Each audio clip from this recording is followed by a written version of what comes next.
The first light of dawn bled across the cracked plateau, painting the dust in quiet rows while the wind carried the scent of iron-rich earth and old regrets. Dry grass rattled like bones around the half-abandoned town of Giltwater 4. Streets, 2 saloons, a listing church, and enough secrets to choke a canyon. Out here legends weren't told so much as inhaled. They seeped into the lungs with every breath, etched themselves beneath sun-stained skin, and whispered that nothing ever really died.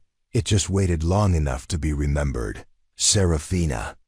Holt had always known that, though she'd prayed life might prove her wrong. At 19, she could already translate the language of footsteps on grit. Indifference sounded like flat heels shuffling past, pity like a hesitant scuff, cruelty like spurs deliberately slowed so the victim heard every mocking clink. Cruelty jingled behind her now, her wrists raw, swollen, were lashed by 2 lengths of hemp, high over her head to the trunk of an ancient cottonwood that stood guard at the edge of town. Someone had hammered a crooked plank above her, white-livered thief. Burned across it an uneven black pitch-dot sunrise crept higher, hot and merciless, but the chill of the pre-dawn still clung to her sweat-damp dress, and the shadows of the departing posse stretched long across the hardpan. She shifted, a small adjustment to ease the weight of her pregnancy pressing on her spine. Pain flared down her lower back and mingled with the acid burn in her shoulders. She clenched her jaw, willing the tremor in her legs to quiet. Don't fall. Falling means the rope tightens. Falling means the baby feels it. Serafina Sierra, to the few who dared affection, closed her eyes against the glare. She imagined cool creek water racing over bare feet, the soft hum her mother used to croon when night insects gathered. Belly breathing, Mama called it. Breathe down, down, so the little one floats on a river of calm. Look at her, Judd Crawley sneered from somewhere behind. He was foreman to cattle baron Arlen Pike and swaggered on Pike's authority, like a dog on a long chain, still vicious, but never quite free. Girl thinks closing her eyes changes the facts. Facts is she stole what ain't hers. I never. Sierra's voice cracked around dryness thicker than dust. A hand calloused, sour with last night's whiskey, clamped her jaw and yanked her face forward. Crawley's breath stank of chew. You never, huh? Tell that to Mr. Pike when he comes to check his property. Property, the word tasted like rusted nails. She hadn't stolen anything. She'd simply refused to sign over her dead father's grazing rights, refused to accept that an unborn child counted as leverage in land disputes. Refused to bend like her father taught, like Mama taught. Courage is remembering your own name when someone tries to rename you. Morning rustled across shingles and broken shutters. Doors opened just enough for fearful eyes. Curtains fluttered. Then were still. No one stepped forward. Not Sheriff Bryce, whose badge glinted through a gap in the livery wall, but who studied his boots instead. Not Reverend Ballard, who quietly pulled the church door shut when Crawley met his gaze. Not even Mrs. Denby, who used to slip Sierra fresh bread when her pa rode fence lines. Pregnant girl tied to a tree makes a lesson. Crawley had said last night when they dragged her from the clapboard house she rented on Widow Pike's allowance. The house still smelled of sage and the new cradle she'd sanded herself. Crawley's men dispersed, laughter fading toward Pike's sprawling ranch east of town. Soon only wind remained, sawing through cottonwood branches. It lifted strands of Sierra's dark hair, plastering them across her damp forehead. She fought a wave of dizziness. "You okay in there, little bean?" she whispered, voice hoarse. She tried to remember which month the baby could hear. Was it 7? 7 sounded right. Your mama's still here. We'll find a way. Hash, hash, hash, miles away. Ezekiel Brannigan adjusted his patched brim against the sunrise glare. One eye, the right, was ice clear and sharp as a hawk's. The other, cloudy and milky blue, saw only shifting shapes rimmed in fog. Folks called him half-blind. Some said worse. But the weak eye sometimes noticed movements, the strong mist, a shimmer of heat on horizon. The way a coyote turned its head half a beat before thunder rolled. Zeke had been up before dawn mending the north pasture fence. His horses didn't wander too loyal by half, but boundaries mattered. He swung into the saddle of an old roan named Kepler, muscles complaining from years of trail scars and the war injury that took half his sight. He hadn't planned on riding into Giltwater today. He avoided crowds. Crowds asked questions about metals he refused to polish and wounds he refused to glorify. But Manny Orozco's general store carried the only coffee that didn't taste like burnt chicory. And Manny was due to birth a grandbaby any moment. His last shipment might sit gathering dust. Kepler's hooves crunched gravel as they crested a low ridge. Below lay Giltwater, squat and sun-blasted. Even from this distance something felt off, an emptiness too still, like buzzards perched before a storm. Zeke clicked his tongue. The mare halted. On the far edge of town, a knot of riders dispersed. From around the cottonwood, heading east in a lazy V, they rode like men satisfied, a detail that prickled his unease. He urged Kepler forward. A rider on the ridge might not be noticed. A rider descending, maybe. But if something were wrong, silence was its accomplice. He was tired of accomplices. By mid-morning, the sun bit hard. Sierra's lips cracked. Sweat stung her eyes, and every shallow breath scraped hot gravel down her throat. She flexed fingers gone numb. Blood flow returned with pins and needles that nearly made her cry out. A horse nickered. Boots padded slow, deliberate. She braced, expecting Crawley back for sport. But the footsteps stopped a respectful distance behind. "Miss Holt?" A voice asked, quiet, rough like wind through barn boards. She craned her neck. A tall figure stood, hat brim shadowing his face. Worn duster, trousers dusty, but mended neat. The left side of his face was weather-creased, steady. The right bore an opaque iris like frosted glass. She recognized him. Brannigan, the rancher folks called Hermit, Ranger. Her pulse kicked. Some said Brannigan drank alone with ghosts. Others said he shot rustlers at 100 yards without blinking. But the voice was gentle. "I heard what happened," he continued. "You need water?" Her tongue felt twice its size. "Yes, please." He eased a canteen from his saddlebag, removed the cork, and stepped forward. But he made no move to lower her. Instead, he lifted the spout carefully to her lips. She drank in ragged pulls. The liquid warm but clean coated her throat like mercy. "Slow," he warned. "Too fast, you'll cramp." She forced herself to pause after each swallow. When she finished, he recorked the canteen and stepped back. "Thank you." "Can't untie you with Pike's riders watching the road," he murmured, scanning over his shoulder. "But I won't ride off." Her shoulders sagged from more than fatigue. Someone stayed. That meant the world, and also terrified her because his staying made him a target too. "Mr. Pike means to scare the town," she rasped. "If you interfere, then he learns fear cuts both ways," Brannigan finished. "Besides," he glanced at her abdomen, "there's more than one life on this tree." He settled on a crate dragged over from an abandoned stall, one hand resting on the rifle balanced across his knees. A guardian at the gate.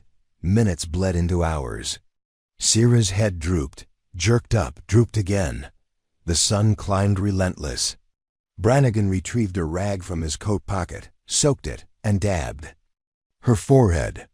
He whistled under his breath, an old lullaby she dimly recognized. Something eased in her chest. Around noon, Sheriff Bryce ambled over. His badge caught sun like a signal flare, but his hand never touched his gun. He eyed Brannigan first, calculating, then looked at Sierra with practiced regret. "Ezekiel," he drawled. "Pike's within his rights. Says the girl forged signatures, cost him 300 head of grazing." "Land's hers by deed," Brannigan answered without looking up. "Her father filed before you wore that tin star." Bryce's cheeks mottled. "Be that as it may, court date's next week." "She be cut loose then." She could lose the baby by sundown. Then she should have thought twice about crossing Pike. Bryce flicked a glance at Sarah, less pity than annoyance, then spat dust and walked off. Fear thickened behind Sarah's ribs. She watched the sheriff retreat, understanding he'd made his choice long before today. Brannigan's jaw worked, muscle ticking in restraint. "I'm sorry," she whispered. "Don't you dare," he said so low she barely heard. "Their shame is not yours to carry." Hash, hash, hash. The afternoon sky boiled into storm colors gun, metal gray smeared with ochre. Distant thunder carried dust devils across the flats. Crawley returned with 2 riders and a cruel smile. Saw the hermit. "Babysittin'. Figured you might have got lonely," he taunted, tossing Brannigan a coil of rope.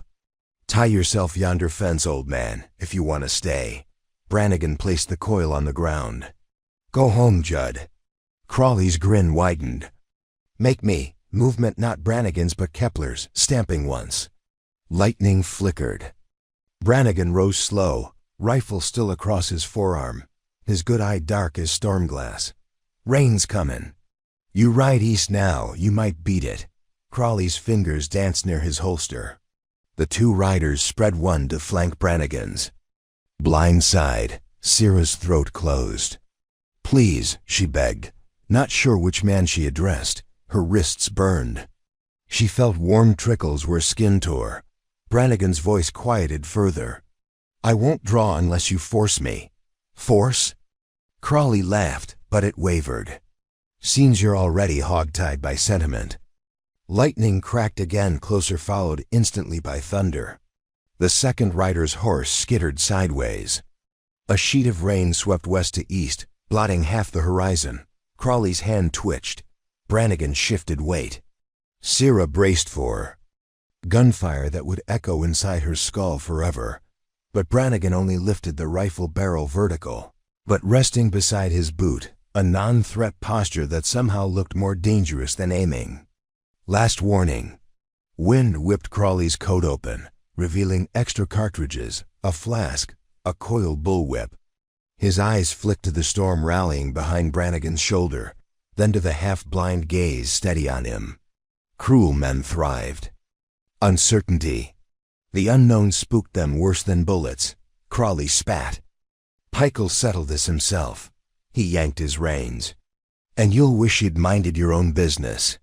They thundered away toward Pike's spread, swallowed by rain curtains. Brannigan released a breath so slow it seemed he'd been holding it since dawn, the rifle lowered.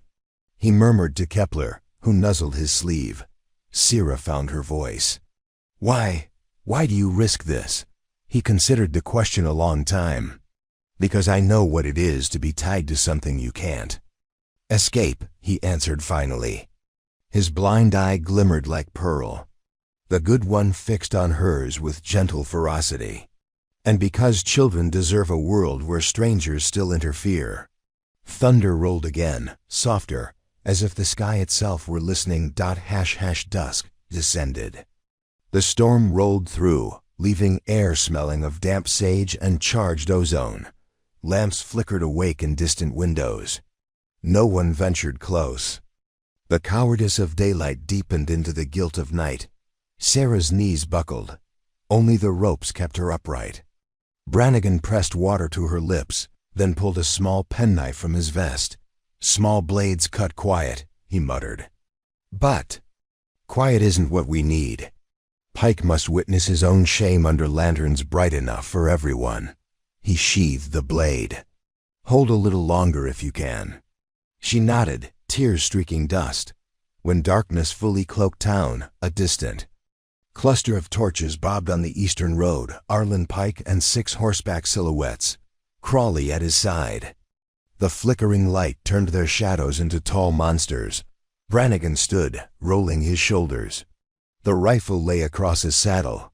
Now he picked up a heavy hawthorn staff from his bedroll, something he used to guide cattle across rocky washes.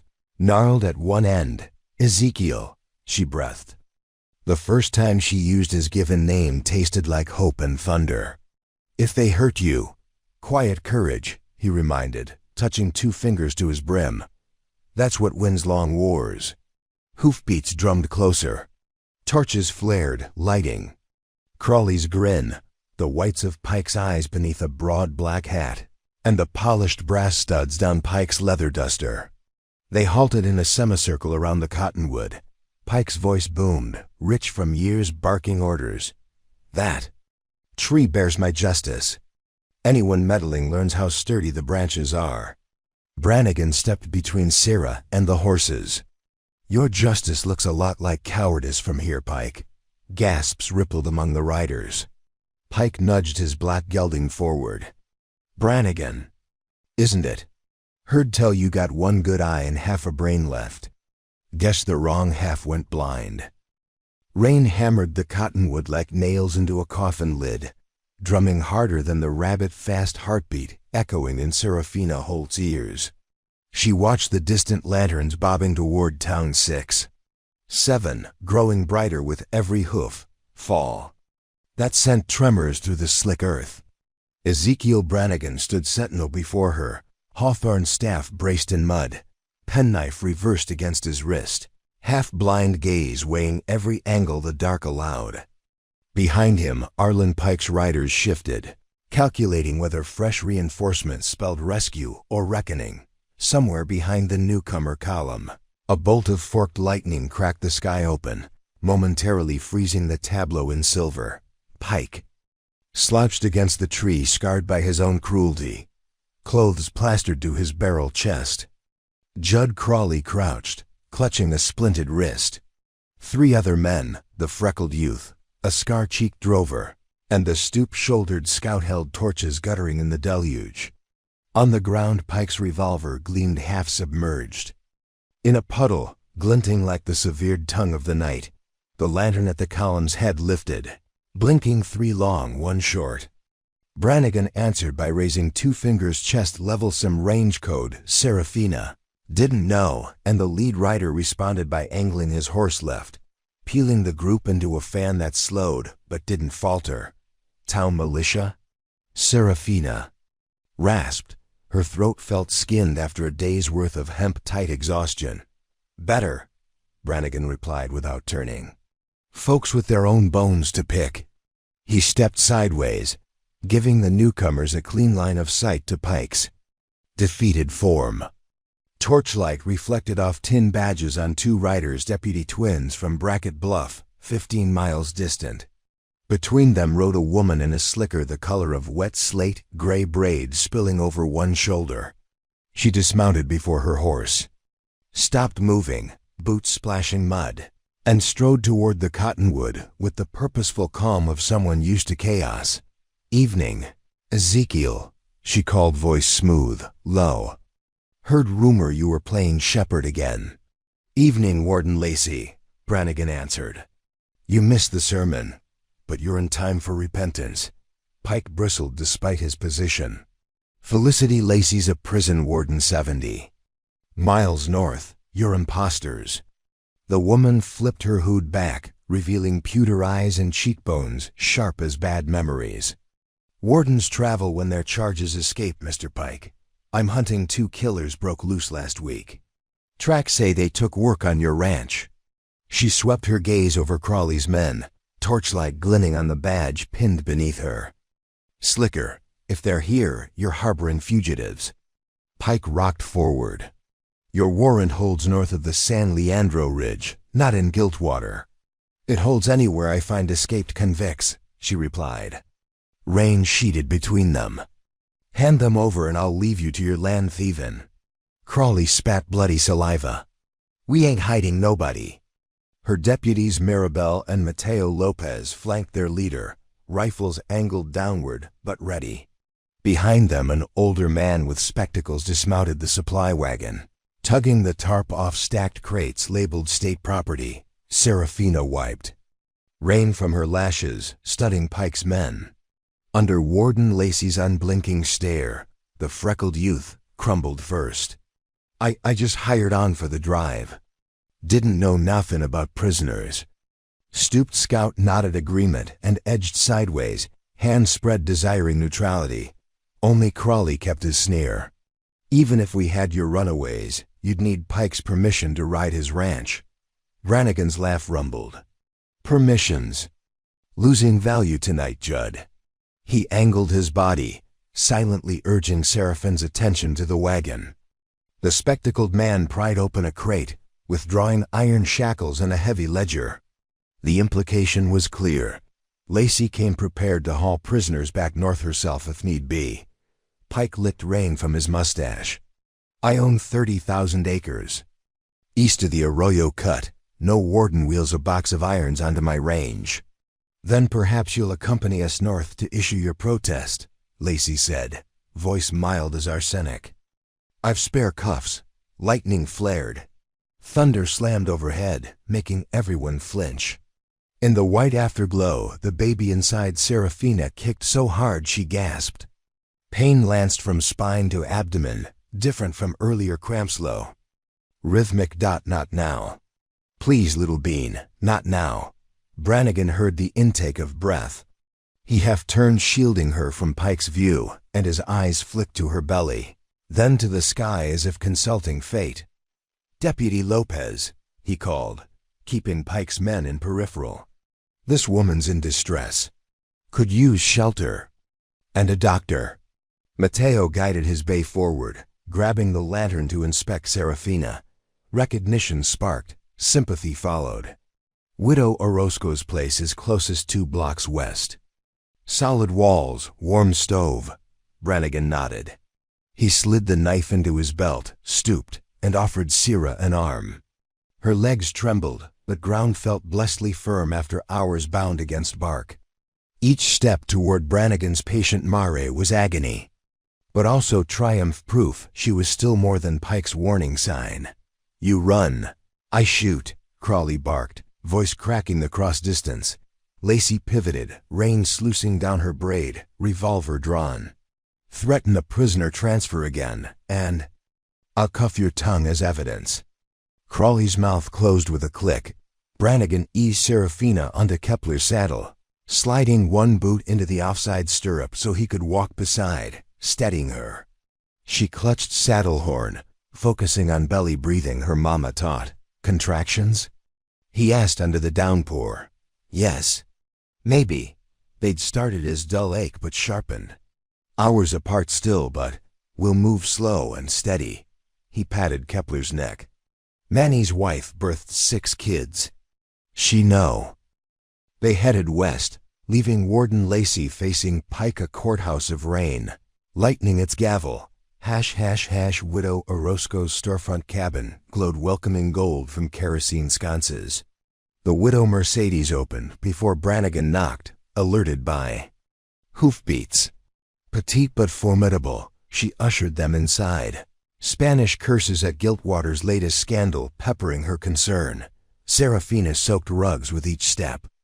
Mercedes clicked her tongue, guiding the girl past shelves of coffee, spices, and wool skeins, into the rear sitting room where a feather bed dominated. Brannigan fetched blankets from a cedar chest while Mercedes stoked the stove. Thunder receded. Eastward, rain softened to gentle taps on tin roof. The womb-warm room smelled of cinnamon bark and lye soap. Seraphine's shivers subsided under layered quilts. Mercedes pressed fingers to Sarah's pulse, then to distended abdomen. Contractions irregular, she pronounced. Baby sits head down already. You keep breath deep sea? Brannigan, boil water, find clean linens. He obeyed, moving with disciplined urgency. As kettle hissed, he stood at the doorway a moment, rainwater dripping off his coat onto floorboards, half-blind gaze scanning street beyond window. What worries you? Mercedes asked, folding towels. Pike doesn't leave scores unsettled. He said, tonight he met his match but wounded pride festers. She nodded, tucking stray gray. A wounded man bites hardest. He returned to stove, jaw tight. Serafina studied his profile. Scar on jaw, the pale iris clouded but bright beneath lantern sway. She wondered what memory occupied his silence. Maybe war trenches, maybe the moment he lost half his sight. His shoulders carried that weight as naturally as rain carried river silt. Thank you. she murmured between breaths. They headed west, leaving Warden Lacey facing Pike, a courthouse of rain. Lightning its gavel. # Widow Orozco's storefront cabin glowed welcoming gold from kerosene sconces. The Widow Mercedes opened before Brannigan knocked, alerted by hoofbeats.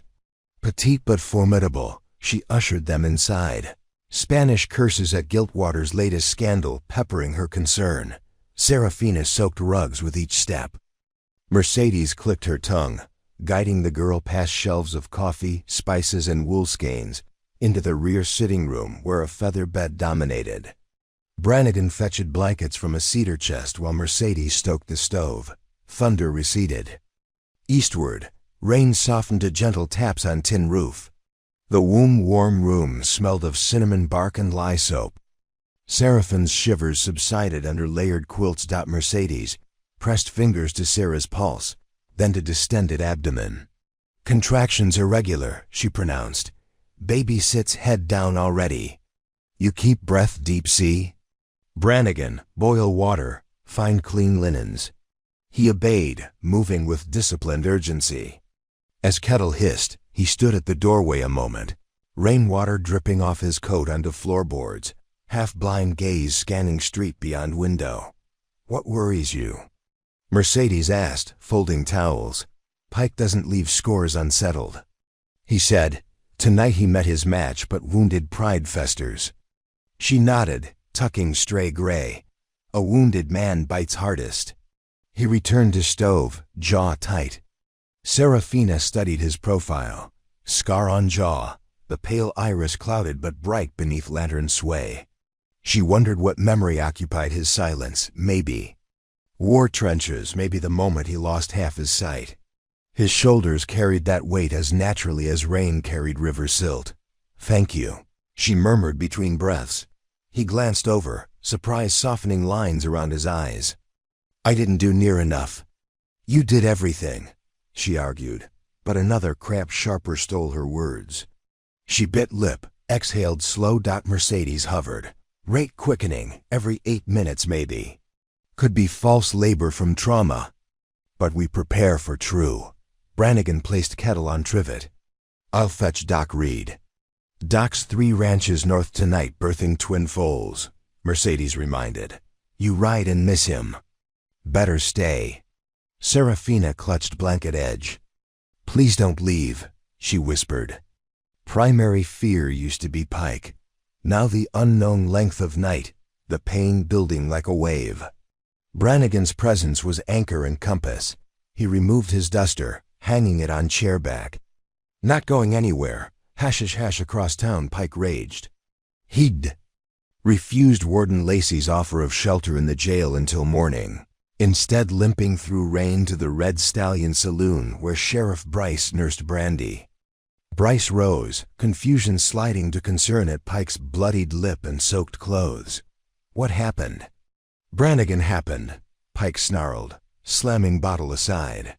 He swept a row of shot glasses to floor where they shattered like the day's illusion of his control. And half this town let him. Bryce offered towel. You tied a pregnant girl to a tree, Arlen. Hard to find allies when the thunder rolls. Pike wiped mud from mustache. I own their mortgage. Mortgages don't trump conscience. Conscience doesn't feed cattle, Pike paced. Crawley sat nearby, hand splinted, eyes glinting with mixture of pain and hatred. Pike rounded on the sheriff. Either you arrest Holt for theft, or I hire law from Carson Ridge who will. Bryce weighed his glass. Theft requires proof. Your deed void if her father filed earlier. I'll produce proof. Pike leaned forward, breath sour. With rage, tomorrow I ride to the district judge with affidavits. He'll sign a writ. Then Brannigan answers for assault and kidnapping. You provoked him, Bryce argued. The law's ink ain't concerned with provocation. Only paper. Pike slammed palm. Get me Reverend Ballard and Mayor Whitley. They'll swear Brannigan incited violence with escaped prisoners. And Sheriff, he jabbed finger, you'll put that half-blind hermit in irons while I'm gone or hand me your badge. Bryce's face hardened. Justice doesn't bow to money, Arlen. Pike's laugh scraped like shovel on stone. Gold dust in the judge's ledger says otherwise. Remember the railway survey? I bought our station's future. Think I can't buy its law? Bryce went silent, knuckles whitening around glass. Crawley lifted good hand. Pike, let me take a group tonight. Drag Brannigan to the barn while he sleeps, Pike considered. Too messy. Town still humming with storm talk, but gather men at first light loyal ones. We ride for the judge by noon. Sunrise bled orange across ridge lines, revealing Pike's column departing ranch headquarters. 15 riders, 2 wagons bearing legal ledgers and barrels of water for dusty miles. Crawley led, splinted wrist wrapped tight to reins.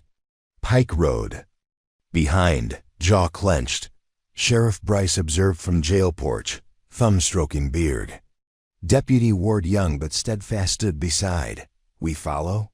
Ward asked. Can't outride them to Carson, Bryce said, but we can record what they leave behind. He eyed horizon where Warden Lacey's campfire smoke rose. Wheels of justice might grind slow, but they ground still. He prayed Brannigan's faith could last that wake. Hash back in Giltwater. Contractions crescendoed. Seraphin's body arched, breath choppy. Mercedes pressed warm cloth on sweating brow. Brannigan rolled sleeves, boiled more water, tried to hide. Fear clawing his ribs. Pain. Lower, Sarah managed. Good, Mercedes soothed. Means baby travels path. Lightning earlier had knocked telegraph lines. No message could fetch Doc Red. Brannigan felt trapped in a narrowing canyon. Shooting, he understood. Berthin felt like disarming bomb with mittens. Sarah cried out sharp and Brannigan's resolve cracked. He paced to window, fist on jam. Outside, townsfolk gathered in ones and twos, silent vigil after night's revelations. Some carried blankets, bread. Guilt, maybe courage, had stirred them. Emma Denby, Baker's widow, approached. Porch carrying basin of steaming lavender water. Brannigan opened door. Her eyes apologized without words as she pressed bowl into his hands. For soothing, she whispered. We'll stand watch, he murmured thanks, returning inside. The lavender scent drifted to bed, calming. Hours folded. Like missumed cards, each contraction a cool shuffle. Then Mercedes felt between blankets and smiled. I touch hair little head crowns. Serafina sobbed relief and terror. Brannigan sat behind her, letting her press spine to his chest, his arms bracing hers so she could rest between pushes. The position felt intimate, yet battle, like a fortress built of 2 people. Breathe down the river, he murmured, recalling. Her words, let the current carry. She pushed. Air trembled. Outside, a chorus of murmured prayers lifted from townsfolk, from strangers melding with her low growls of determination. 1 push. 2. 3. A wet gasp. Then miracle. A wail sharp enough to shatter regret. Mercedes caught the child tiny, slick, furious at bright world. A girl. She wrapped her in flannel, cleared airway, placed bundle on Seraphine's chest. Sarah wept, laughter mingling with tears. Brannigan's arms tightened around both. The infant's cries subsided, eyes blinking up at them like dawn unrolling. Welcome. Little bean, Sarah breathed. Mercedes tied cord, inspected mother pronounced bleeding minimal. Brannigan exhaled a prayer he seldom voiced. But outside, hoofbeats approached. A single rider fast. Mirabelle burst through door, breath ragged. Gap ambush failed. Pike's men split half-circle back. Crawley leads them here vengeance for. Brannigan humiliating him.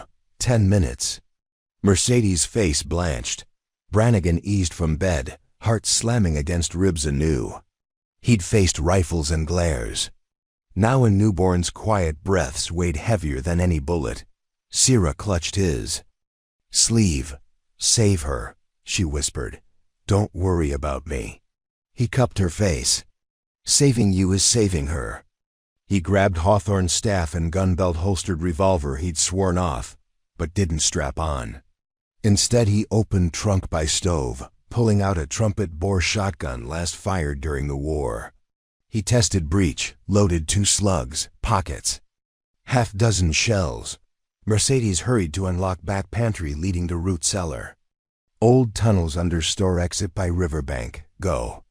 Brannigan looked to mother and child Serafina, exhausted but resolute. You can move? She nodded, strength returning fueled by fierce maternal instinct.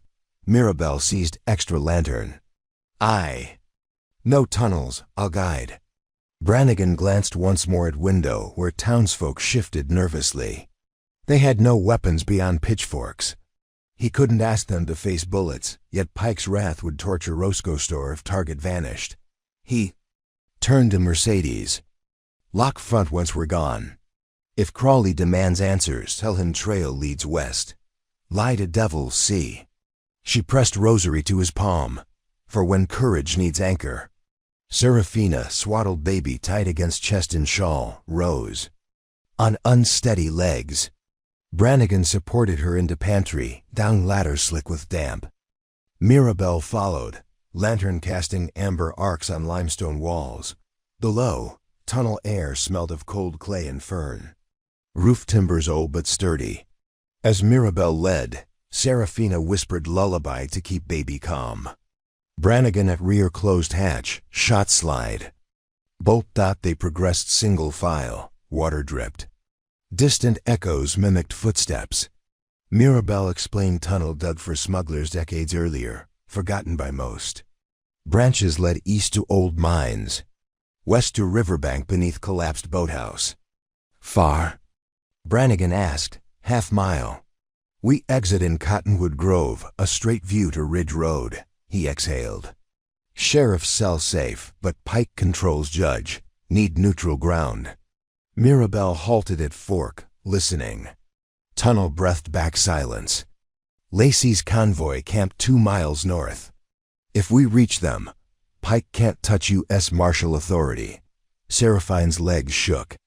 Brannigan shifted baby to sling across his own chest, freeing her arms to lean on his shoulder. They pressed on. Behind, wind howled through store cracks a warning. Crawley's riders likely reached Orozco's empty storefront. By now. # above ground chaos erupted. Crawley slammed boot through Orozco's door, pistol drawn. Mercedes stood behind counter, polishing teacup as though expecting midday customers. Where is he? Crawley snarled. Who? She asked sweetly. He seized her arm. She yelped. Townsfolk shouted from street.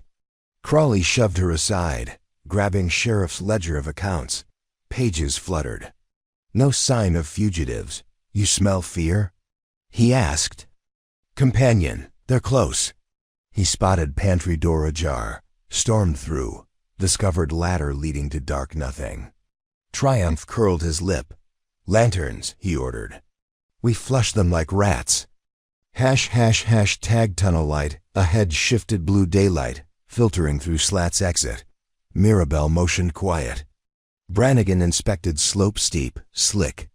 He climbed first, emerged beneath broken boards of boathouse, shotgun ready. Sun sat high behind cloud.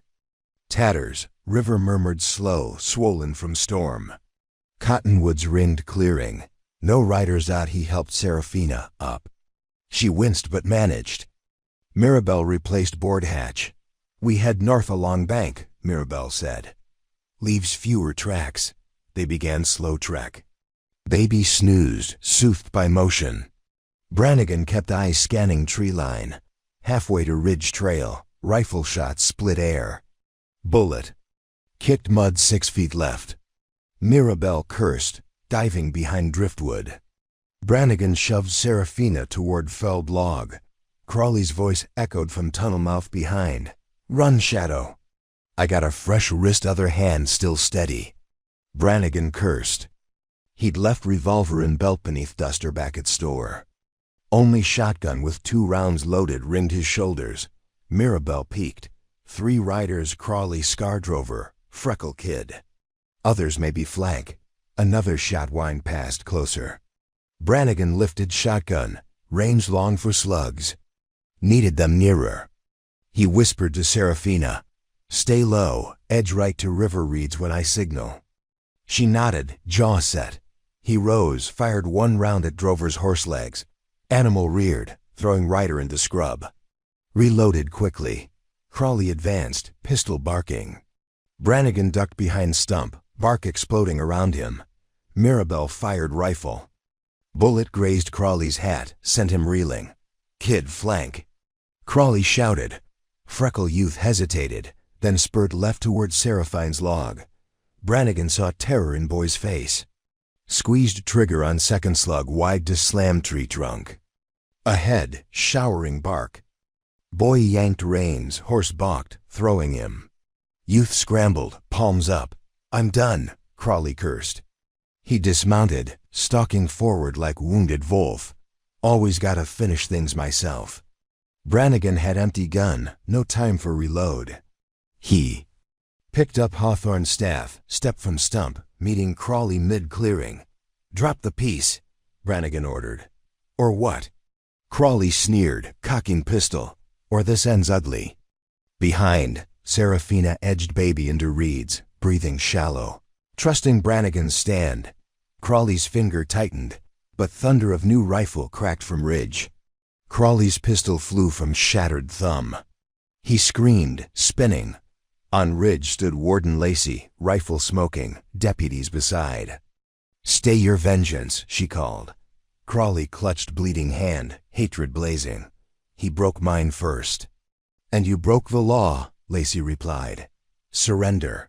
Drover emerged limping, hands raised. Freckle Youth already kneeling, Crawley's eyes flicked to pistol in mud, to Brannigan's staff. He lunged, but Brannigan swung, staff tip cracking ribs. Crawley collapsed, gasping. Lacey dismounted, cuffs ready. "Seems my wagon gained passengers." She secured Crawley and Drover. Deputies bound Youth loosely, he hadn't fired. Brannigan exhaled, adrenaline ebbing. Serafina emerged, baby unharmed. Lacey's eyes widened. "You birthed mid-flight?" "Girls make dramatic entrances," Serafina said. Voice shaky but proud. Lacey smiled, rare warmth softening features. "Let's get you to medical wagon. Pike's still en route to Judge, won't reach till sundown." My telegraph crew repaired lines. At dawn, Marshal Court already wired. Brannigan's shoulders sagged, "So the law rides our way." Territory marshals meet Pike at courthouse. Evidence of his abuses, witness accounts, should shift scales. She indicated Crawley. "These testify too." Rain-washed sky brightened to shy blue. Cottonwood leaves dripped silver.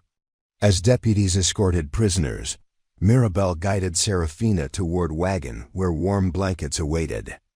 The infant fussed, then settled against mother's heartbeat. Brannigan lingered by river, gazing at sunflecks on water. He felt Mercedes' rosary still in pocket anchor after all. For first time since Sarah's death years prior, he allowed himself a slow smile. Not victory survival purchased by courage shared. Mirabelle approached, slipping canteen into his hand. "You realize," she said softly, "Pike's empire just cracked. Town sees what one man's conviction inspires." Conviction sparked. "By a girl tied to a tree," he answered. "And a child who refused to be born in chains." He watched Serafina lift her daughter toward the light slanting through leaves. The baby's tiny fist opened, then closed around nothing and everything. Dot from the ridge, a new dust plume Rose Riders galloping fast. Brannigan squinted, pulse quickening. Not Pike approached from west. Warden's brow furrowed. "Friends of yours?" She asked. Flags fluttered on lead saddle, blue star of territorial marshals, but beneath flew another banner, Union Pacific Survey Corps. Between the two galloped District Judge Barrett himself, robe flapping. If Pike convinced him first, his presence here meant new complications. Brannigan's gut tightened. The judge's posse might settle in Giltwater before word of Pike's crimes arrived. And a railway starved for land seldom minded ethics. Serafina followed his gaze, smile fading. Her daughter lay content for now, but future wavered like mirage. Brannigan tightened grip on Hawthorne's staff. The fight legal now was far from done. A fresh contraction of dread squeezed every heart present as the judge's entourage closed distance, dust mixing with morning light. They carried law, they carried greed. They carried uncertainty like loaded rifles, and fate, it seemed, was ready for another round. Asterisk cliffhanger. The judge's first decree could vindicate freedom, or shackle it anew, and Seraphine's child may grow up under whichever banner wins this dawn. Asterisk. Dawn tasted of copper on the tongue, metallic anticipation that hung in the cool, dew-laden hush between songbird trills. Sunlight reached hesitant fingers over the cottonwood grove, gilding the bank where Serafina Holt clutched her newborn beneath a patched shawl. Ezekiel Brannigan stood at her shoulder, half-blind gaze fixed on the dust plume rolling down the ridge. A posse led by District Judge Malcolm Barrett and a retinue of Union Pacific surveyors dressed in crisp gray coats that looked as out of place on this muddy flats as ivory chess pieces on a saloon floor. Behind them, Warden Felicity Lacey's deputies finished shackling Judd Crawley and his wounded accomplices to the wagon rail. The freckled youth who had dropped his rifle knelt beside a deputy's horse, tearful but unchained. Overhead, alone, Vulture described languid circles, nature's reminder that carrion is never far from conflict. Seraphine's baby stirred, soft mew muffled against her breast. Brannigan's heartbeat pounded through every pulse point, temple, wrist, the wound in his shoulder reopened by last night's strain. Yet his voice, when he spoke, rumbled steady. Mirabelle, take Sierra downriver along the reeds. Keep low until the marsh hides you. Mirabelle Lopez adjusted rifle sling. And leave you to play counsel before Barrett? He carries railroad stock in one pocket and campaign bribes in the other. We need witness reports at the Marshall camp, Brannigan said.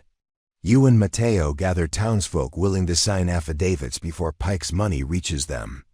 Warden Lacey approached, wiping rifle barrel. He's right. Judge Barrett rubber stamps whichever story lands on his desk first. I'll stall him here, but we need signed statements in Marshall hands by sunset.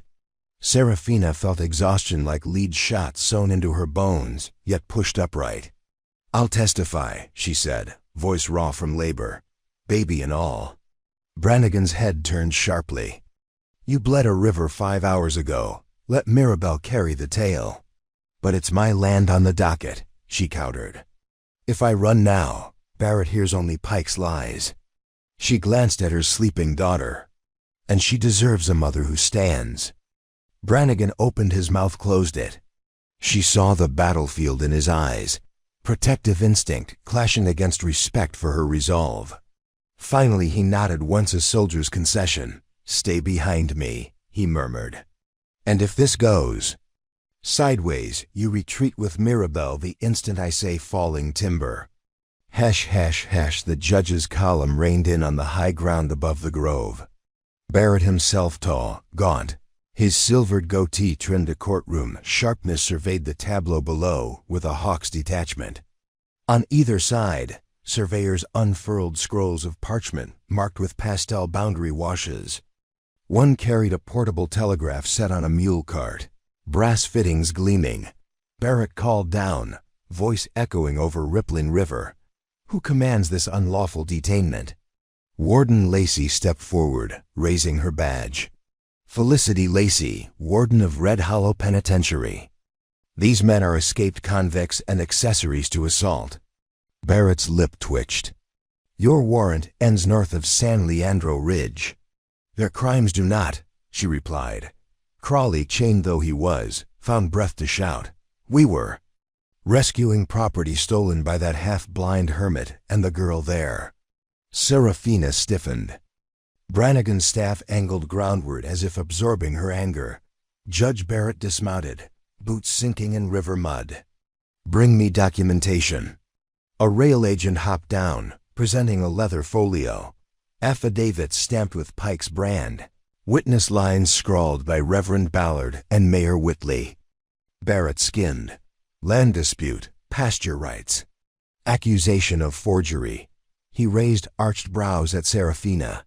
Miss Holt, you stand accused of falsifying your late father's deed and conspiring with Ezekiel Brannigan to strong-arm rightful owner.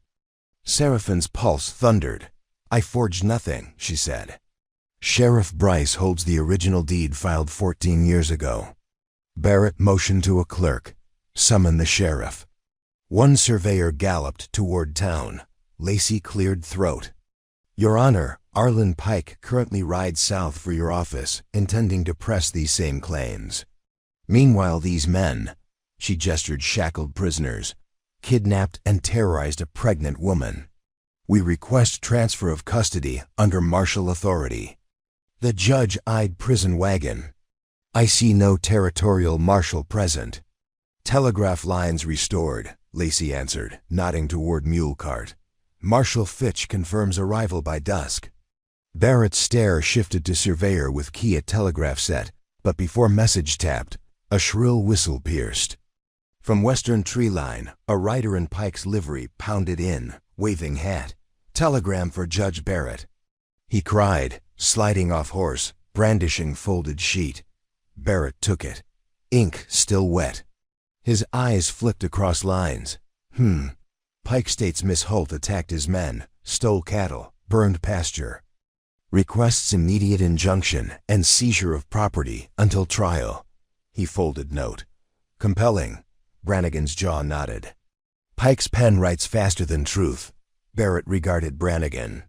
And you are the infamous Ezekiel Brannigan war hero turned vigilante.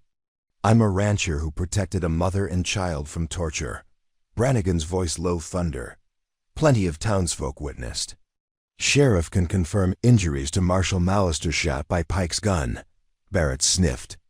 Anecdotes until proven. He turned to surveyors unfurling maps. Union Pacific scheduled to sign exclusive grazing lease with Mr. Pike, contingent on clear land title. My injunction ensures contract proceeds unhampered. Serafina stepped forward, newborn cradled. Your injunction condemns my home. Barrett lifted one brow in faint amusement at the swaddled infant. Domestic sympathies aside, commerce builds territories. Lacey's deputies bristled. Mirabelle whispered to Mateo, who scribbled notes. Judge Barrett clapped gloved hands. Until Sheriff Bryce produces original deed and Marshal verifies warrants, I place Miss Holt and Mr. Brannigan under provisional custody, no travel beyond township. He pointed blade-thin finger at Brannigan. Surrender weapons. Brannigan unbuckled shotgun strap, set it down. Hawthorne Staffy hesitated. Barrett's gaze hardened. Brannigan planted staff upright at his boots. The judge motioned at one of his guards. Retrieve. Brannigan reluctantly released. Without staff, rain-soaked fatigue sagged his injured shoulder. Serafina sensed his vulnerability and tightened grip on his unwounded arm. From alley, Mateo rushed. Telegraph urgent the rail board sent Barrett new directive. Ensure Pike retains land or lease void. Brannigan's eyes hardened. They're buying judgment tonight. Inside chambers, Reverend Ballard argued with Barrett, voices muffled but heated. Then door flew open. Pike strode out, smirking, adjusting tie. Marif followed, face carved from iron. Court reconvenes, he announced. People filed in. Seraphine's stomach churned. Brannigan squeezed her hand. Barrett took seat. Having weighed testimony, I find Miss Holt's deed authentic. A breath of relief swept Brannigan's side. However, Barrett continued, boundary ambiguity remains. Pending Federal Land Bureau review, I grant temporary management of disputed acres to Mr. Pike under bond, contingent upon fair rental payments to Miss Holt. Gasps. Pike's grin widened. Seraphine's knees buckled. Brannigan steadied. She hissed. That's eviction disguised. Pike's lawyer rose to propose nominal rent, $1 per month. Barrett nodded. Accepted. Sheriff Bryce protested violation of property rights. Barrett silenced with gavel. Ruling stands until Washington review, could take years. Court adjourned.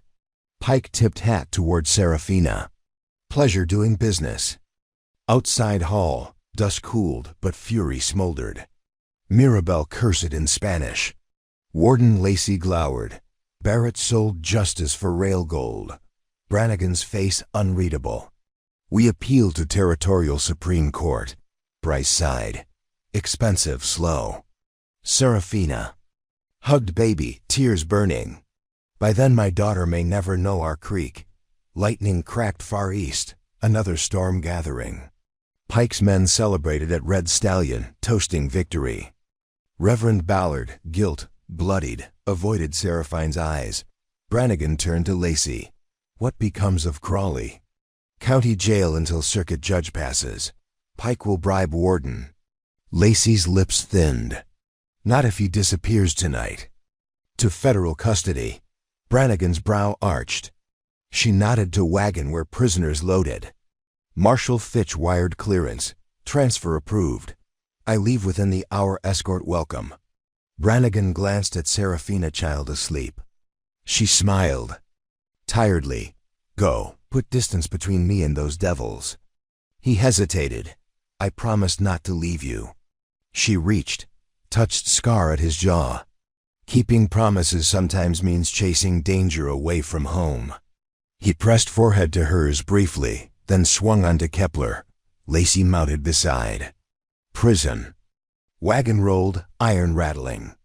Brannigan looked back at porch where mother and child framed by lantern glow image seared upon his heart. The convoy headed north under rising storm clouds.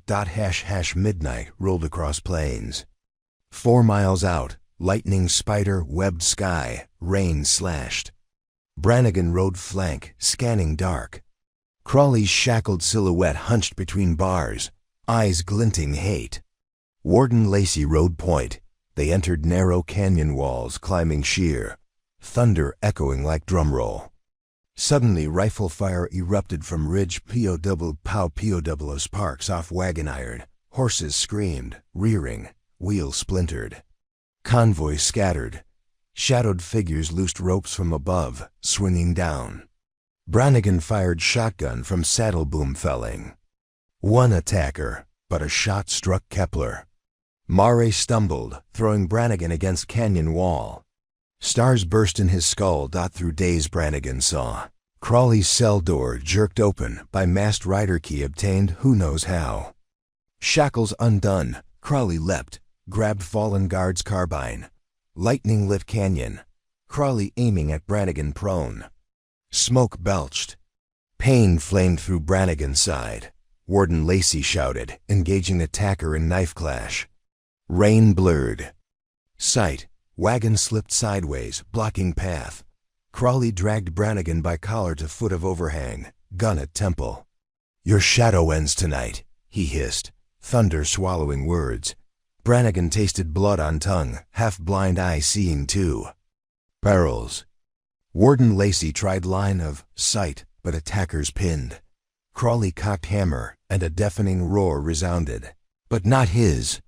A hidden figure atop ridge stood silhouetted by lightning, lever action rifle smoking. Crawley staggered back. Shoulder torn. The figure vaulted down, rolling to feet. A tall woman in long duster Union Pacific insignia torn off, replaced with bright badge of federal marshals. Marshal Evelyn Fitch herself. She glanced at Brannigan. Thought you might need reinforcements. Then she pivoted, rifle spitting again, scattering remaining attackers. Crawley, wounded but alive, crawled toward Brannigan's dropped shotgun. Fitch jammed boot on his wrist, muzzled a skull. Lightning revealed her features, stern jaw, eyes like cold water. Game's over, but Brannigan's vision blurred. He pressed hand to side warm flood between fingers. Lacey knelt, ripping. Shirt to stanch wound. Through and through, she muttered, panic threaded with clinical calm. We need Doc Reed. Brannigan's world narrowed to Hawthorne's staff lying yards away, rain striking leaves, thunder receding. He thought of Seraphina lamp, lit on porch, thought of infant's tiny fists and darkness, crept inward from edges. His last conscious image, Marshall Fitch swinging signal lantern, its beam slicing through storm like lighthouse for lost ships, then fading to black. Asterisk cliffhanger. Brannigan bleeds beneath lightning while Pike celebrates crooked victory. If he falls, who will defend Seraphina from the storm yet to break? Brannigan drifted in a twilight river, somewhere between thunder and silence, sensation and void. Rain pattered against his cheek like a mother's fingers telling him to wake, but the warm gush beneath his ribs coaxed him to sink deeper. To where? Memories rolled slow. Sarah laughing under a cottonwood, Seraphine's newborn fist gripping his finger, the cotton-sweet hush after each new dawn on his ranch. Then a jagged bolt shredded the dark, and pain flared alive. He smelled blood, his and wet sage, gunpowder, charred wagon wood. Voices punched through the roar. Pressure harder. Warden Lacey's command. Pulse thready, needs stitching now, or he's ghost smoke. That was Marshall Fitch, the new arrival whose rifle still steamed on canyon grit. Brannigan coughed iron in his throat. His one clear eye cracked open, catching lightning snapshot. Canyon walls dripping like black fangs, wagon toppled, prisoners in irons again. Crawley trussed to a wheel where Deputy Mateo pinned him with rifle. Fitch knelt by Brannigan's flank. Shirt sleeves rolled, hands slit crimson. Through the haze he registered her steady voice. Stay with me, rancher. Girl and babe need their guardian. He tried to answer but only gurgled foam. Lacey tore strips from her coat, Fitch's fingers probing exit wound. Finding the slug had punched straight through soft tissue without shattering bone, a cruel mercy. Farther down canyon, silhouettes of Pike's mercenaries lingered on ridge, uncertain whether to press another assault now that patrol torches from Marshall Camp flickered in the distance like approaching lanternfish. Shotgun scatter and Fitch's crack marksmanship had shorn their gusto. Lightning stuttered again. Brannigan blinked. Time jump. Now he lay on a makeshift litter lashed between two horses, canyon walls sliding past overhead. Rain slowed to drizzle. Marshal troopers jogged flank, lanterns bobbing. Somewhere behind, Crawley cursed at every jolt as wagon rumbled over shale. Lacey's face hovered, opaque eye windows to worry. Half hour to camp, she muttered. Then we ride him to Doc Reed. No, Brannigan rasped, surprising them. Both. Take to Orozco's. Sierra needs, see I breathe. Fitch shook head. No detours. Brannigan's hand clamped her wrist with unexpected strength. Tree. Memory. She must know trees can give life too. Fitch exhaled a soldier's sigh, half protest, half respect. She flicked hand signal to column. The convoy angled. Northeast, off the Marshall Road, toward the familiar lights of Giltwater. Hosh widow, Orozco roused to hoofbeats and urgent knocks. She flung door. Lamplight revealed steam-slick troopers carrying Brannigan, chest bandaged but blood seeping. Seraphina, cradling daughter on couch, looked up and the thin thread of calm she'd stitched through the evening snapped. He lives, but we need surgeon's hands, Fitch said, lowering litter onto store's long counter swept clear of. Goods. Doc Reed arrived minutes later in mud-splattered wagon, roused by deputies. He inspected wound, scowled. Bullet missed lung by inch. He's lucky as a fox in brushfire. He set to work sewing layers while Fitch poured whiskey for antiseptic. Lacey sterilized clamps over stove. Seraphina watched, knuckles white atop swaddled babe who sensed tension and mewled softly. Emma Denby appeared with basin of boiled cloths, whispering prayers. After an hour that felt like entire seasons turning, Reed tied final knot, wiped brow. Bleeding ceased, vitals rising. He needs rest, quiet, no galloping heroics. Fitch chuckled darkly. Ask storms to blow gentle, Doc. Seraphina settled on stool beside Brannigan, placing daughter's tiny palm against his good hand. Lacey dismissed troopers to perimeter watch. Pike's loyal guns might still attempt sabotage. By dawn Brannigan slept steady, features slack but color returning. Orozco's store smelled of coffee brewing, fresh bread Emma's doing, mixed with antiseptic tang. Troopers changed bandages. Lacey scribbled incident report. Fitch walked porch with Mateo, eyes scanning Sunrise Road. Crawley's ambush tells me Pike wanted Brannigan silenced before appeals. Fitch spat chew leaf. We ride for Capitol tomorrow, escorting prisoners. Judge can't ignore attempted murder of federal officers. Inside, Serafina dozed, head on mattress near Brannigan's hand. Baby slumbered too. Sheriff Bryce snored in corner. He'd refused to leave until daylight brought clarity. Mid-morning. Word spread that Judge Barrett was leaving town early. Contract for rail signed at dawn in Pike's office despite dispute. Marshal Fitch intercepted messenger mid-street. Demanded explanation. The courier, a rail clerk, proffered signed injunction forms, awarding Pike management permanently, citing Brannigan's fugitive flight and violent resistance. Barrett was already half a day's ride south. Fitch stormed into store, slapped documents on counter. Barrett sold verdict outright. He's fled jurisdiction. Lacey's fist hit shelf, bottles rattling. Then martial authority declares. Him absconding under cloud of corruption. Sheriff Bryce perked. We can telegraph Capitol demand his return. Do it, Fitch ordered. Meanwhile, Pike's men will double occupancy on Holt land. Serafina stood, wobbling but furious. Let them come. They'll tie me again, only over my dead body. Brannigan stirred at her voice, one eye cracked. Over mine first, he croaked, each word grinding.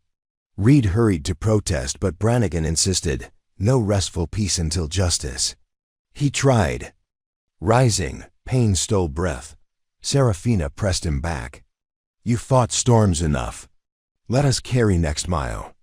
He met her gaze, saw Flint there, nodded faint. Fitch convened war room. Lacey, Bryce, Mirabelle, Emma. Plan. Protect Holt Homestead. Gather irrefutable evidence of Pike's bribery. Detain Barrett if he dare cross county line. Mirabelle raised point. We still lack diaries proving fence move orders. Crawley may flip if promised leniency.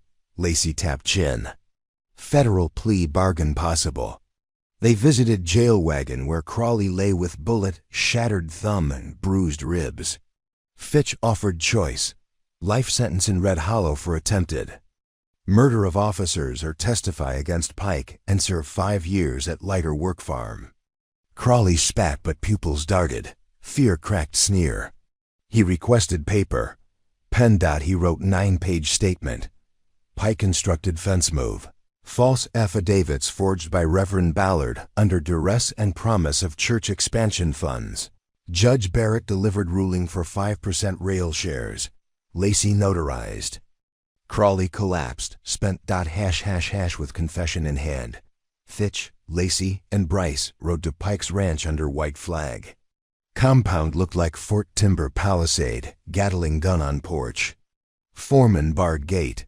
Fitch presented warrant for Pikes. Arrest on conspiracy, attempted murder, bribery. Foreman laughed, brandished private security contract. Shots fired over heads. Deputies withdrew. Back in town, Fitch requisitioned 20 marshal troopers, due arrival by nightfall. Meanwhile, Pike mobilized 50 ranch hands, fortified fences around Holt Creek property, erected no trespassing by order of judge signs. Serafina, refusing intimidation, donned her father's weather-stained hat, strapped baby to chest, and marched with Emma and half a dozen townswomen to her cabin, now under Pike's guard. At gate she demanded entry. A young guard barely. Beard stammered apology, orders to keep anyone out. She read his Namatag Holbrook, someone she knew from church potlucks. Eli Holbrook, she said, voice trembling with bridled fire. You shared a bench when I buried my father.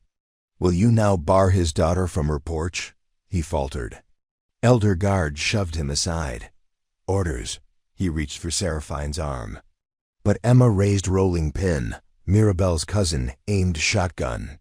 Tension coiled. Just then, troop bugle sounded from town road. Marshal riders arriving early, banner snapping.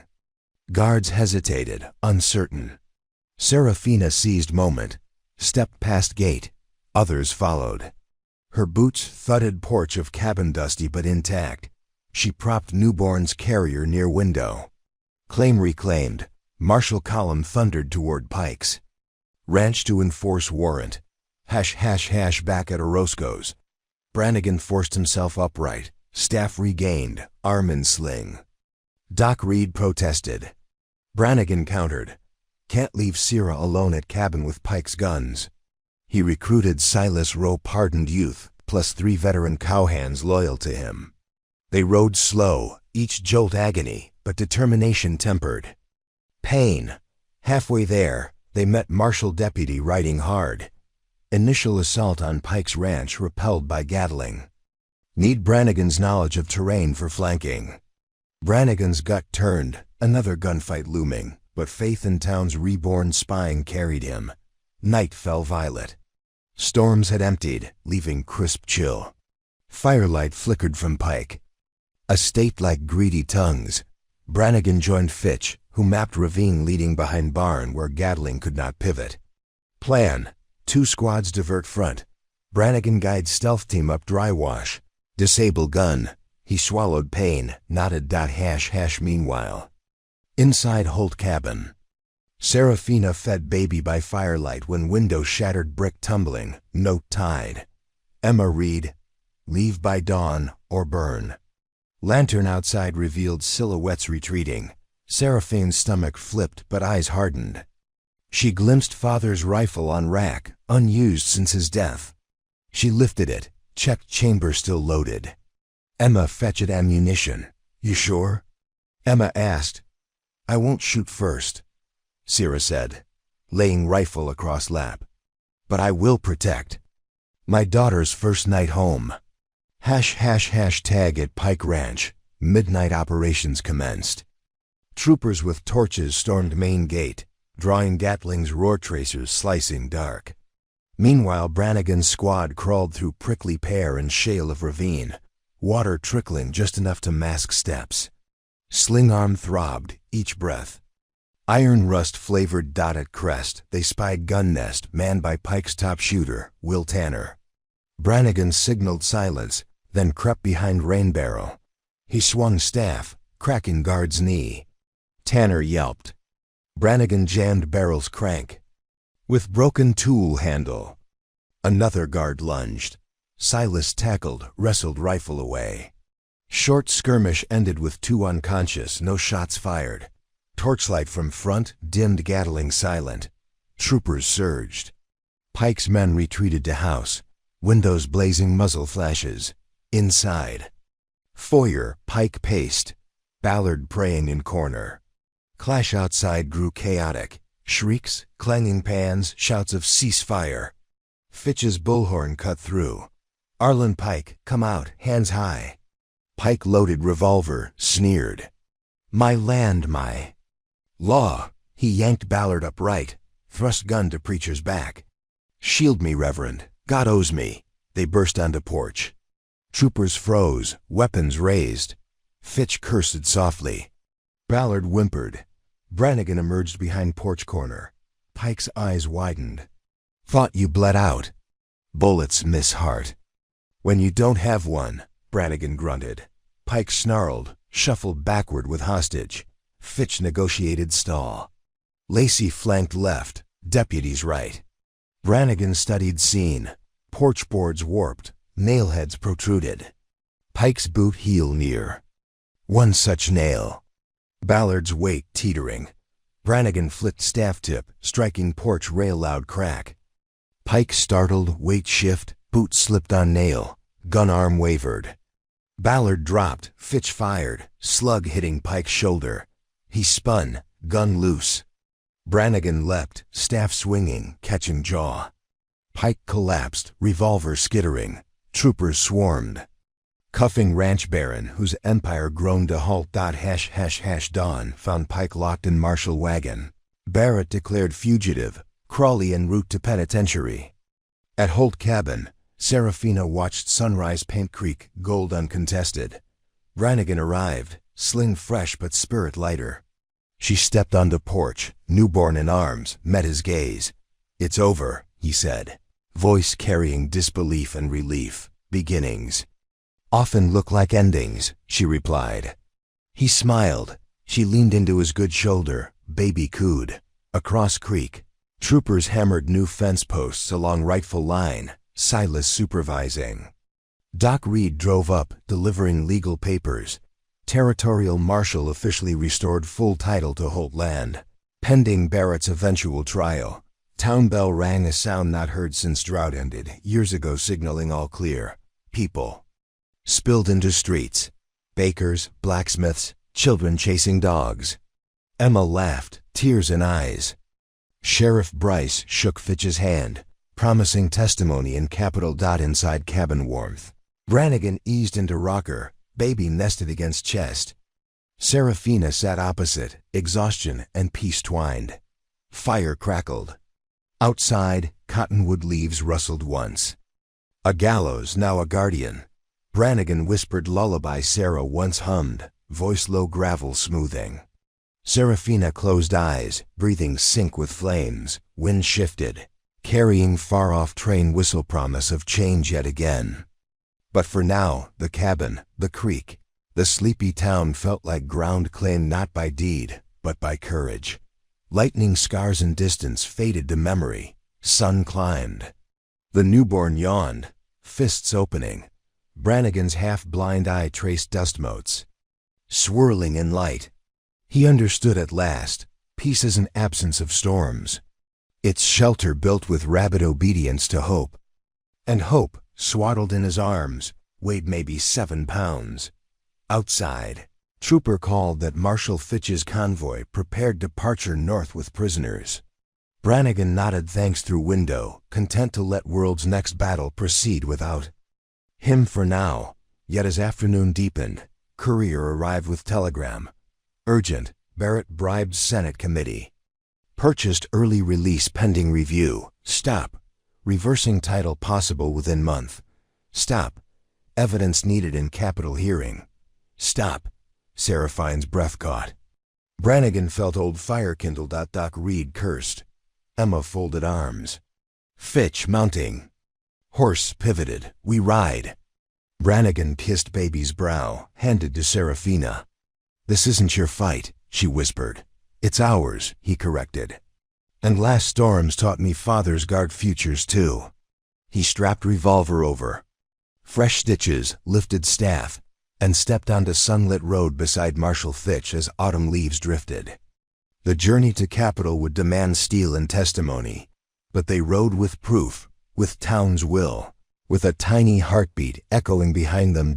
As horses trotted out, Serafina raised baby to watch silhouettes shrink. Cabin creaked like old. Friend sighing. Far off, train whistle blared again, closer this time. Asterisk cliffhanger. With Barrett's allies tightening claws in the capital, Brannigan must navigate a city of polished corruption, and a single error could cost Holt's deed forever. Asterisk.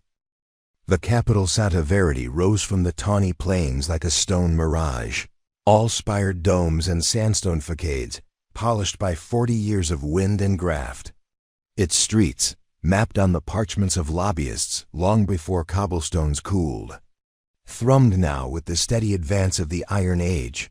Trolley bells, telegraph chatter spilling from brass tubes, newspaper boys hawking scandals hot off rotary presses.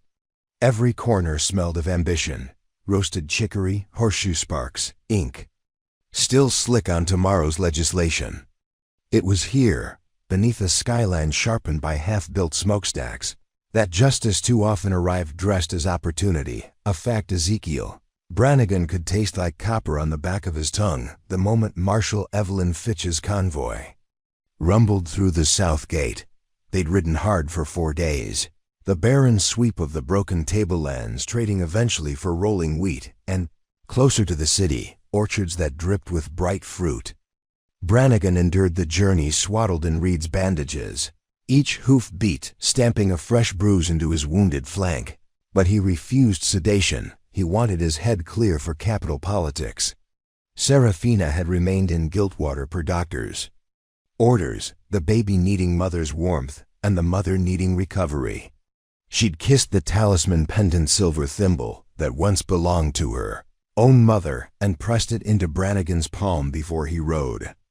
It now lay in his coat pocket, cool against the heat of the city, a promise and a compass. Both. Marshal Fitch, smelling of trail dust and tobacco, led their column straight to the federal courthouse, a massive edifice whose pillars looked quarried from the stern jaw of God himself. There a junior bailiff in starched collar informed them that District Judge Malcolm Barrett had already scheduled a special session of the appellate council for tomorrow at dawn. Apparently he was so confident of his earlier injunction, he wanted swift confirmation before press could sniff blood. "We'll give him a scent to choke on," Fitch muttered, swinging from her saddle. Inside the courthouse's echoing halls. Their boots clicked over marble veined like aged parchment. Deputy Mateo Lopez lugged a pine crate brimming with affidavits, Crawley's confession, witness statements, land assessor logs. Warden Felicity Lacey walked just behind, keys jangling.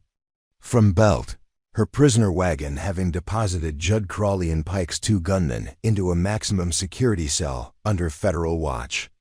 Sheriff Bob Bryce, freshly shaved and wearing a borrowed cravat that made him look part preacher, carried the most delicate piece of evidence, a leather-bound ledger Silas Rowe swore contained Pike's bribe payouts, a ledger pilfered by Silas before leaving the ranch and hidden inside his bedroll as they filed into Clerk Station to record exhibits. Brannigan felt the courthouse's luminescent hush settle over them, part cathedral, part mausoleum. Sunlight slanted through clerestory windows, dust motes swirling in silent arguments with gravity. A gavel cracked somewhere in distant chambers. The sound reverberated like a shot down an alley. Fitch smelled the wind of change and squared her shoulders. "Rooms at the St. Carlotta boarding house, corner of 12th and Vine," she told Bryce and Lacey. "We convened there in 2 hours, memorized testimony, ironed the wrinkles out of nervous tongues." She glanced at Brannigan. "And you, doctor's orders. Rest." Brannigan flexed the fingers of his injured arm. "Rest later. Have rails to scout, but even legends must concede eventually." By the time they reached St. Carlotta, a genteel 3-story affair draped in ivy, Brannigan's vision had tunneled to pinpricks. He collapsed into the first available chair in the front parlor, allowing Dr. Morgan, local physician summoned by Fitch's authority, to peel away road, grind, bandages. The sutures held, but infection nipped at their edges like smoldering rope. The doctor swabbed carbolic, restitched 2 gaps, pronounced him stubborn as mule, but mending. Across town, in the mahogany-paneled suite of the Monarch Hotel, Arlen, Pike nursed his own stitched shoulder and fumed. Barrett stood at the window, watching trolley sparks carve arcs against dusk. Reverend Ballard, cheeks sallow with weeks of guilt, perched on settee, hat twisting in his fists. "You assured me Marshal Fitch would be bogged down with penitentiary protocols," Pike growled. "Instead she rolls into the Capitol like a conquering general." Barrett sipped cherry cordial. "The council will rule in our favor, assuming we quiet any last-minute theatrics. Holt's rancher still breathes," Pike hissed. "And Crawley has a jaw to wag. I propose we silence them." Ballard jolted. "Enough violence. God's patience thins." Pike rounded on him. "God's patience? You forged signatures for me." The preacher's eyes filmed over. I signed under duress." Barrett set glass down. "Gentlemen, let U.S. not descend into recrimination. We need strategy, not hysteria." He withdrew a folded document. "Senate Railway Committee meets tonight for closed-door appropriation talks. I hold letters of credit guaranteeing track expansion contingent on Pike Land's clear title. That committee wields more sway over tomorrow's panel than any affidavit. He met Pike's gaze. But newsmen lurk whisper of bribery could sway even our friends. Pike paced. Then we discredit Brannigan publicly. Barrett's smile sharpened. I have just the rope. Night fell bruised purple. Brannigan, propped against pillows, scanned the city newspaper, the Daily Verity. Front page announced, hero or outlaw. Prairie Shadow arrives with convicts in tow. The article spun Brannigan's past lethality as present menace, quoting unnamed sources describing him as mad dog vigilante who eludes jurisdiction. Barrett's doing, no doubt. Mirabelle burst into room, cheeks flushed with intel. Reporters sniffing Pike money. They plan op-ed tomorrow painting Holt as forger, you as hired gun. Brannigan's clear eye hardened. We give them different story. Fitch entered, flicking hat onto rack. Council docket finalized.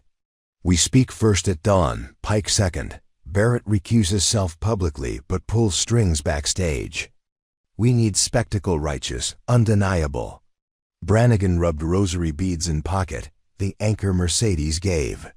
Let's find the one witness they can't bribe, land itself. Sheriff Bryce frowned. Meaning? Original survey stakes. Brannigan sat forward despite doctor's protest. If we prove Pike moved ironstone markers, council must void his claim. Markers buried under irrigation lines by now, Bryce warned. Unless Silas Rowe can pinpoint, Brannigan countered. He hammered new stakes. He saw where old were dumped. Mirabelle nodded. Silas drew map on stage ride. I have it. Fitch tapped holster. We ride under cover, dig up old stakes, haul them into court mud, rust and all. Doctor objected.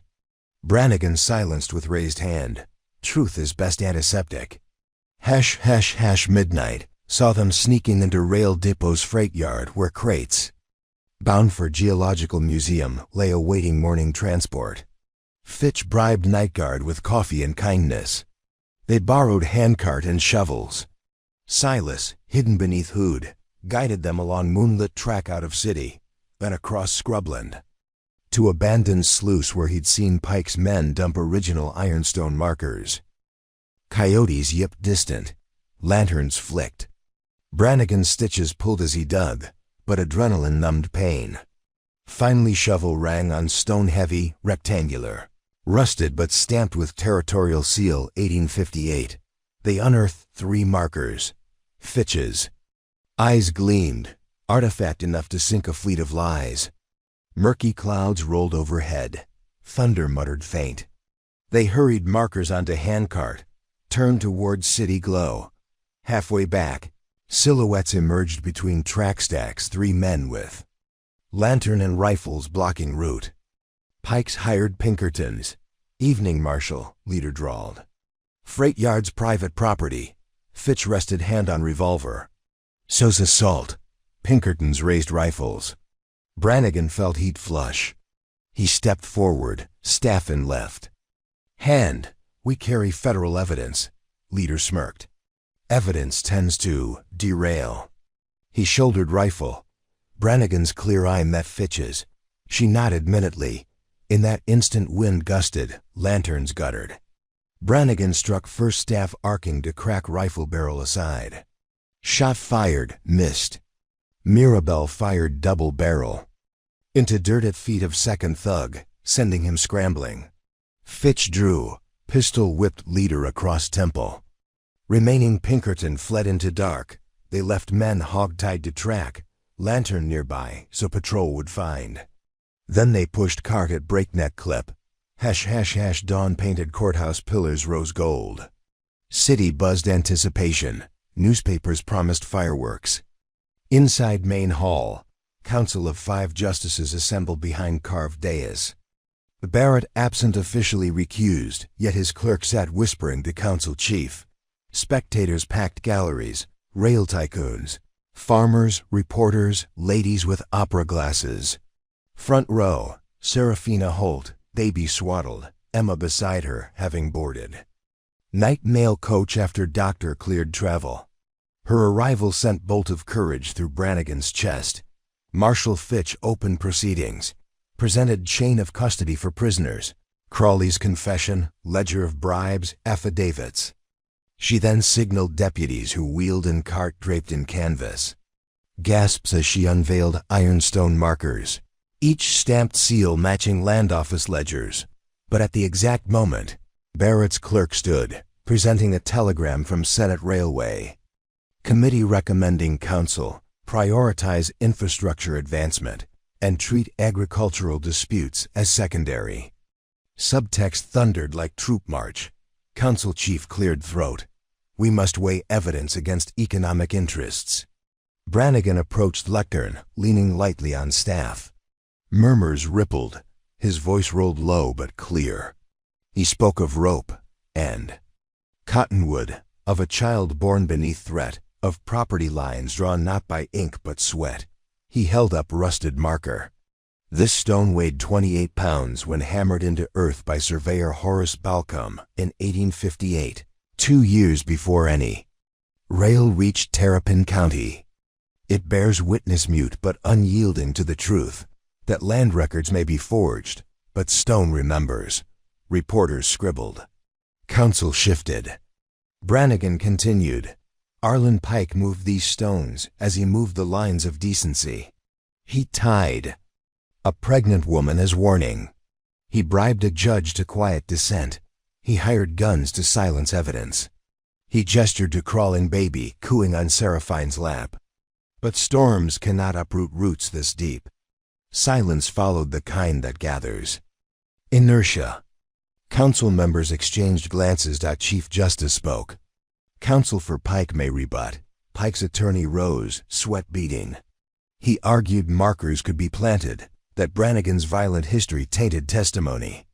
Mid-sentence courtroom. Doors slammed. Marshal troopers dragging a battered man. Barrett's courier from Pike's suite, apprehended drunkenly boasting of forged telegram. They produced Senate reply disavowing earlier message. Counsel gasped. Midpoint of trial reached. Tension thick as tar. Mirabelle leaned to Emma. Time for special message. Emma stood, projecting voice. Asterisk, this story took us a long time. If you like it, subscribe. Now, back to the story. Asterisk. The unexpected burst drew laughter, diffused tension. Reporters noting human spark. Council chief rapped gavel for order. Proceedings resumed. Afternoon heat settled like blanket. Council chambers. Convened private deliberation. Spectators spilled into plaza. Brannigan, pale, sat on steps beside Serafina. She pressed cold water to his brow. Markers will hold, he whispered. She nodded. Whatever verdict, our courage already carved new boundaries. Marshal Fitch paced, anxiety flickering despite stoic mask. Warden Lacey and Sheriff Bryce shared. Flask. Doors creaked. Council filed out. Chief Justice addressed gathering. In Re Holt v. Pike, we find claimant's deed valid and exclusive. We revoke Judge Barrett's injunction, nullify Pike's lease, and forward bribery evidence to federal grand jury. Title stands with Serafina Holt in perpetuity. Cheers erupted.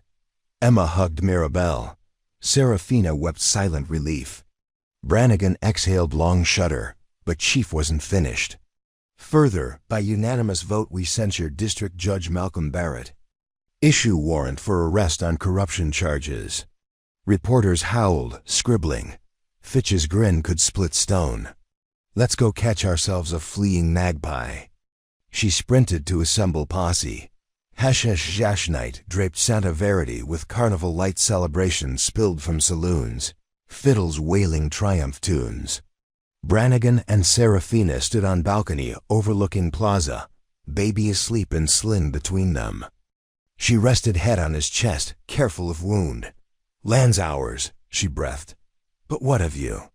Town needs bartender, ranch needs owner, child needs stories. He brushed thumb across baby's tiny fist. I think bartender's life suits me. I'll tend bar, mend fences, and tell stories that end with hope instead of gunfire. She smiled. Hope and maybe pie. They shared quiet laughter. Across city, Fitch's posse cornered Barrett at Rail Depot. The judge, disguised in porter coat, tried slipping aboard Midnight Express. Fitch's star flashed in lantern glow. Malcolm Barrett, you are under arrest. Barrett paled, dropped valise containing rail stock certificates. As cuffs clicked, a hidden assassin or rail spy fired from rooftop. Bullet struck lantern, plunging platform into darkness. Chaos erupted. Barrett ducked. Fitch tackled assassin. Gun skidded, discharged into night. Troopers scattered, whistles blew. Brannigan, still on balcony, heard faint shot echo over rooftops. He straightened, instincts prickling. Serafina caught change in posture. Stay, she urged, but whistles neared. A deputy on horse galloped.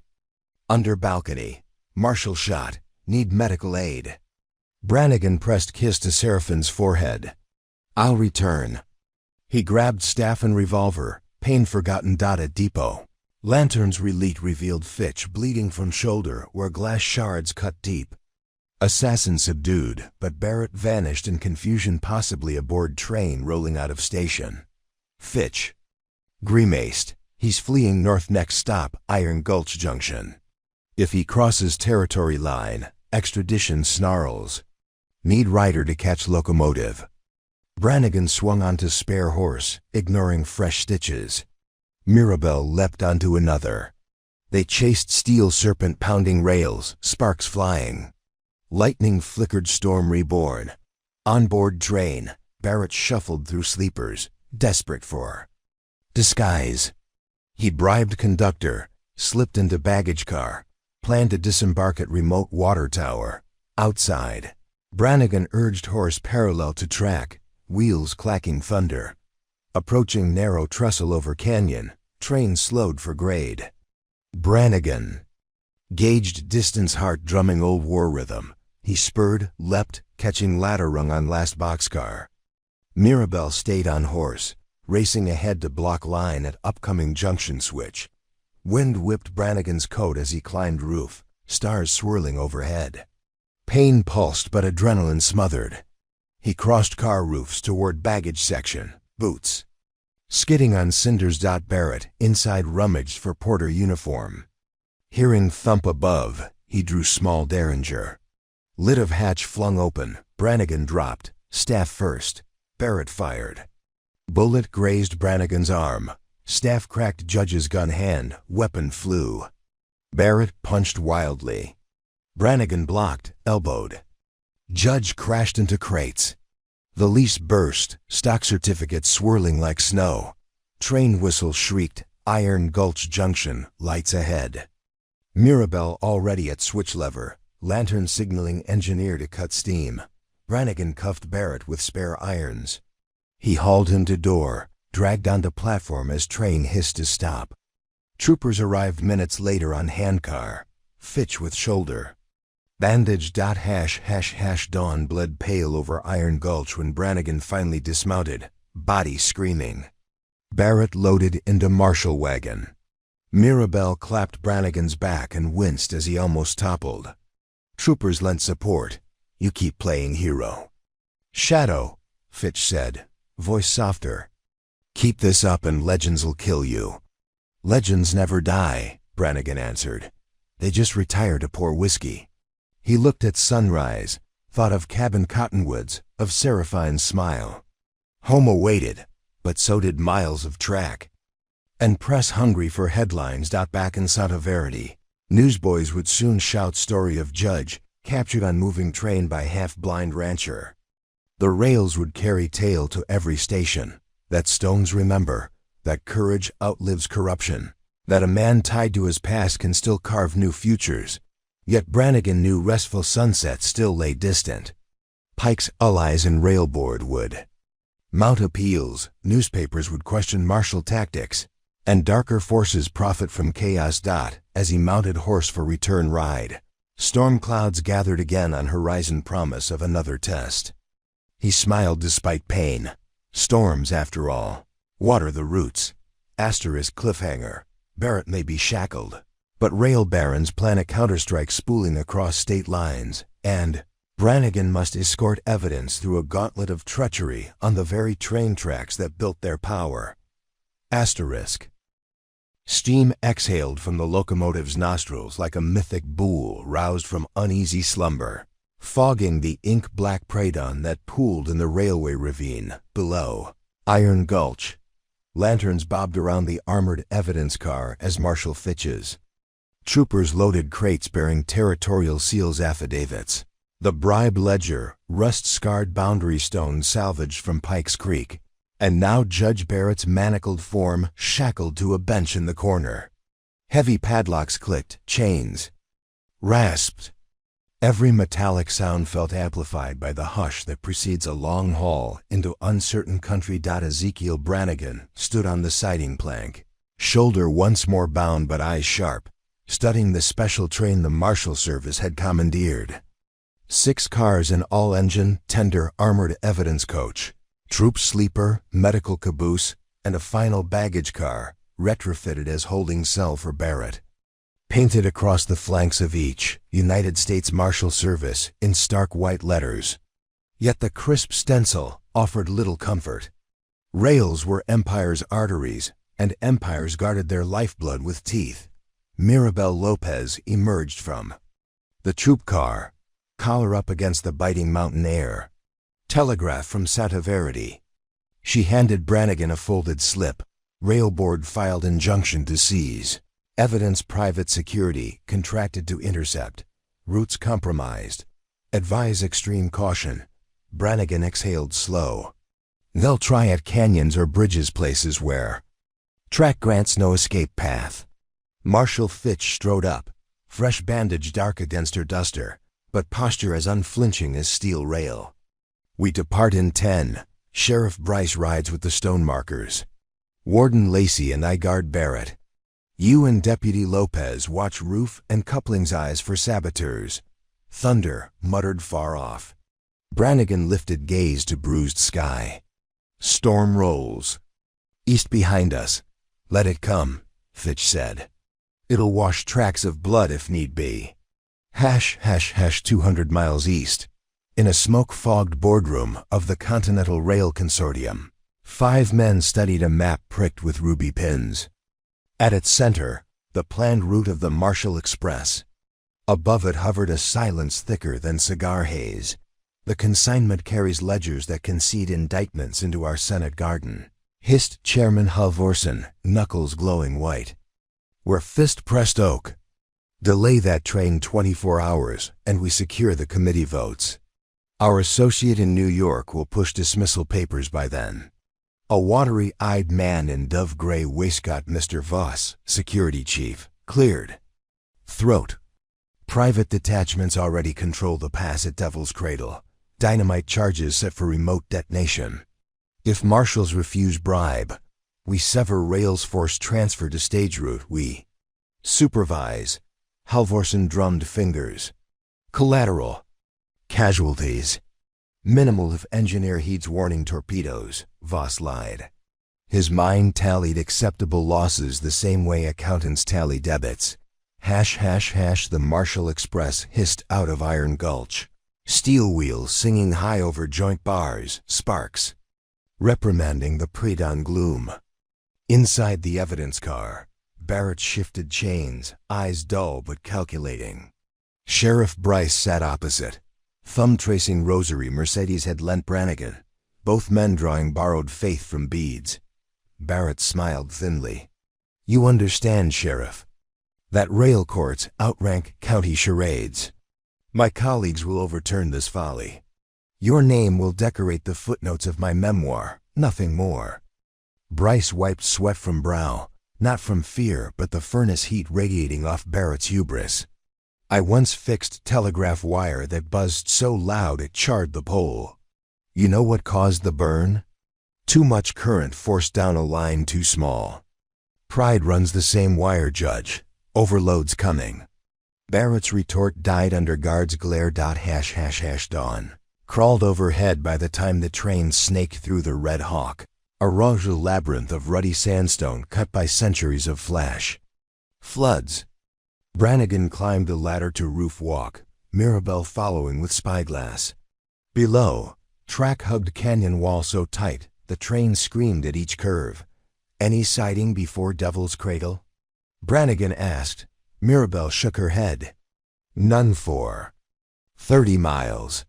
She scanned ridge lines, silent, empty but for vultures swirling into Her Stott. He pointed to distant buttes. Perfect place to stage a derail. Back in troop car, Fitch reviewed contingency. If rails blown, detach caboose and evidence car handbrake hold grade. She tapped map. Here's Sawmill Spur, 10 miles before Cradle could shelter cars. Warden Lacey nodded. Sheriff Bryce practiced coupling release lever in case train parted. Hashtag. The sky dimmed by afternoon as Stormfront caught them slanting sheets of rain, thunder echoing among mesas like war drums. Engineer Gerhardt damped firebox, fearing flash. Flood washouts. Speed dropped, whistles moaning long to warn unseen track hands. Brannigan felt tension along his stitches. He squinted into rain, spotting dark blur on ridge horsemen pacing train. He signaled down ladder. Trooper relayed alarm. Mirabelle. Passed rifle to Brannigan. We'll need distance shots. He favored staff but slung rifle across back. Rain stung like shot pellets against cheeks. At Devil's Cradle. A limestone gorge spanned by 300-foot trestle. The rails vanished into curtains of mist rising from chasm. Here, sabotage team toiled, dynamite wired to blasting battery. Hidden behind shrubs. Voss himself knelt by plunger, ear attuned to distant whistle. Lookout flagged, train 10 minutes out. Voss's lips curled. Bang the gavel, Judge. Engineer Gerhardt spotted red torpedoes strapped to rail. Explosive caps meant his warning. He pulled whistle, eased throttle. Brannigan on roof saw plume of white steam vent as train braked. Instinct jabbed. Why warnings here, not earlier? Rain blurred vision, but he glimpsed glint of fresh hacked ties halfway onto trestle. Rails loosened. He slid down ladder, sprinted along coupling walkway into evidence car. Sabotage on bridge they. Want us stopped. Fitch barked orders. Troopers defensive positions, scout ahead. She flung door, rain whipping paperwork from table. Lacey and 2 troopers clambered off, checking rail. Sparks of gunfire cracked from Ridge Pinkerton's opening salvo. Brannigan ducked, heart pounding. Inside evidence car, Barrett smirked despite. Chains, your crusade derails here. Brannigan's fury cooled to fine edge. He pivoted, slammed butt of revolver onto Barrett's shackles, pinning Judge to floor. We all derail together then. Whistle shrieked. Gerhardt couldn't hold on slit grade. Locomotive crept onto weakened trestle. Timber groaned. Dynamite wires ran across beams to Hillside Battery, where Voss waited finger-poised. Mirabelle. Rifle nested across roof, scanned Hillside, saw faint spark at plunger as Voss prepared. She fired bullets, shattered battery box, scattering sparks into wet grass. Explosion failed. But rails comma bolts came undone under engine weight. Bridge longitudinal beams sagged. Trooper flagged engineer to reverse, but steam pressure low. Car by car, train teetered. Fitch shouted for uncoupling. Bryce and Brannigan wrenched lever, separating evidence car backward onto solid ground, while engine and tender crept forward. Agonized squeal. With thunderous crack. A central support snapped. Locomotive pitched nose down into abyss, dragging. Tender and troop sleeper. Firebox clanged. Steam geyser hissed. Nightmarish metal shriek filled canyon. Evidence car jerked but remained as rails behind them buckled. Troopers screamed as car ahead split. Those inside troop sleeper leapt into gorge water far below. Rain drowned fire but also smothered cries. Fitch. Dusted soaked hair from face. We. Hold evidence. That's something. Her voice broke for lost troopers, but Pinkerton's pressed attack, thinking train crippled. Gunfire barked from ridge, bullets pinging iron. Lacey's shotgun roared back. Mirabelle picked targets methodic. Barrett, dazed from fall, crawled toward door. Bryce cuffed ankle to bracket. Brannigan scaled roof again despite pain. Lightning illuminated riders approaching trestle at opposite side. Hauling winch crane planned to hoist evidence crates onto mules once fight over. Not today, he muttered. He leapt to ballast, dashed to line switch for sawmill spur 10 yards. Behind, with crowbar he cranked track points, diverting cut rail section onto spur stub. Evidence car's handbrakes released, Fitch steering from rear platform. Car rolled down spur away from firefight, coasting toward derelict sawmill hidden by pine. Pinkerton's pursued on horseback, but dense timbers forced dismount. Troopers fanned, ambushed pursuers among logs. Rain-soaked battle turned close, brutal knives. Fists, clubs. Brannigan engaged Voss himself amidst sawmill ruins. Sparks flew as staff clashed metal wrench. Voss slashed with bayonet, scoring Brannigan's forearm. Brannigan pivoted, sweeping feet. Voss crashed into rusted saw blade. Struggle ended with thud that silenced thunder for one breath. Dawn broke. Anew, storm spent, silence heavy over Devil's Cradle. Wounded tended, dead counted. Marshal Fitch assembled survivors. 8 troopers from 15. Bryce, Lacey, Mirabelle. Brannigan battered but alive. Barrett shackled inside evidence car rage. Replaced by fearful silence, Mirabelle wrapped Brannigan's bleeding arm. Stitches again, he winced. Sarah would call me Civ. Decision, rails destroyed, telegraph lines cut. Need alternative route to bring judge and evidence east. Lacey suggested river barge via Canyon Fork. Fitch wary of ambush along banks. Bryce proposed sky route. New aerostat mail balloon launching weekly from Redwood Station 40 miles. North unpredictable path hindering pursuers. Brannigan's brown knitted balloons carried limited mass. Weather risk high, but secrecy top asset. They agreed. Move evidence car cargo into crates. Haul by mule track to station. Barrett escorted. On foot, shackled to Brannigan and Lacey alternately. For 3 dawns they trekked across pine ridges, canyons echoing with distant coyote. Brannigan's wounds throbbed. Seraphine's thimble warmed his chest each time he thought of her and their cottonwood sentinel. Meanwhile, back at Giltwater, Seraphina tended saloon with Emma, repairing bullet holes, pouring drinks for travelers eager to hear legend unfolding. Blackwood gang relics long since gone, but town remained vulnerable. Pike's associates, though leader arrested, still held grudges. A stranger in bowler hat watched saloon from across street, taking notes. Little Bean Louisa Sarah Holt by. Virtue of Creekside baptism gurgled, in sling, unaware of eyes tracking her mother. Redwood Station perched atop mesa like a puffed bird poised for flight.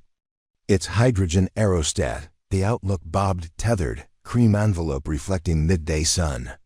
Station Master Dillard clutched manifests. Maximum payload 2,000 pounds. Storm predicted along ridge tomorrow. Fitch calculated. Crates 1,200 pounds. Plus passengers 5, judge 1, pilot 2 close, but feasible if ballast jettisoned. They loaded by dusk, hydrogen valves hissing like gossip. Balloon deck cramped, wicker gondola reinforced with oak slats dot as first stars pricked sky, mooring. Lines loosed. The outlook rose, drifting northeast on cool thermals. Brannigan leaned over rail, amazed and unsettled by silent elevation. Canyons miniature, pines like pins. Evidence crates lashed mid-deck.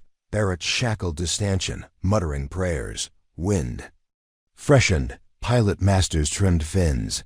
Fast current tonight good distance. But along shadowed ridge, signal fires flared 3 in sequence. Rail Baron scouts tracked balloon path. A second aerostat dark hold, unlit rose from clearing miles south. Envelope painted gunmetal to blend night. On board, mercenary.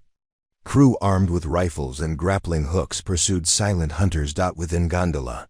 Fitch plotted logbook, but chill crawled her spine. She scanned horizon, nothing but stars. Yet Brannigan's half-blind eye, attuned to motion, saw silhouette. Blotting constellation to south, moving unnatural. Warning died on his lips as rifle shot cracked, bullet tearing hole in outer envelope. Gas hissed. Balloon bucked. Pirates. Pilot cried. Fitch and Lacey grabbed rifles. Brannigan steadied staff as smaller enemy aerostats swooped, releasing grappling. Hook that snagged Outlook's rail. Mercenaries slid down rope. Boots slamming deck. Close quarters pandemonium. Muzzle flashes lit faces. Sabers clanged on wicker. Brannigan parried blade with staff. Sweeping feet of intruder who nearly toppled over edge. Wind roared. Connection ropes groaned at. Barrett attempted escape amid chaos, reaching for keys on fallen guard. Mirabelle tackled him. Cuff chain looped round. Post tighter. Enemy captain, a scarred woman named Signe Crawl, brandished revolver. Hand over crates or drop. Fitch leveled rifle. I'll drop you instead. Shots exchanged. Deck splintered. Hydrogen hiss grew. Bullet holes bleeding lift. Balloon descended toward serrated ridgeline.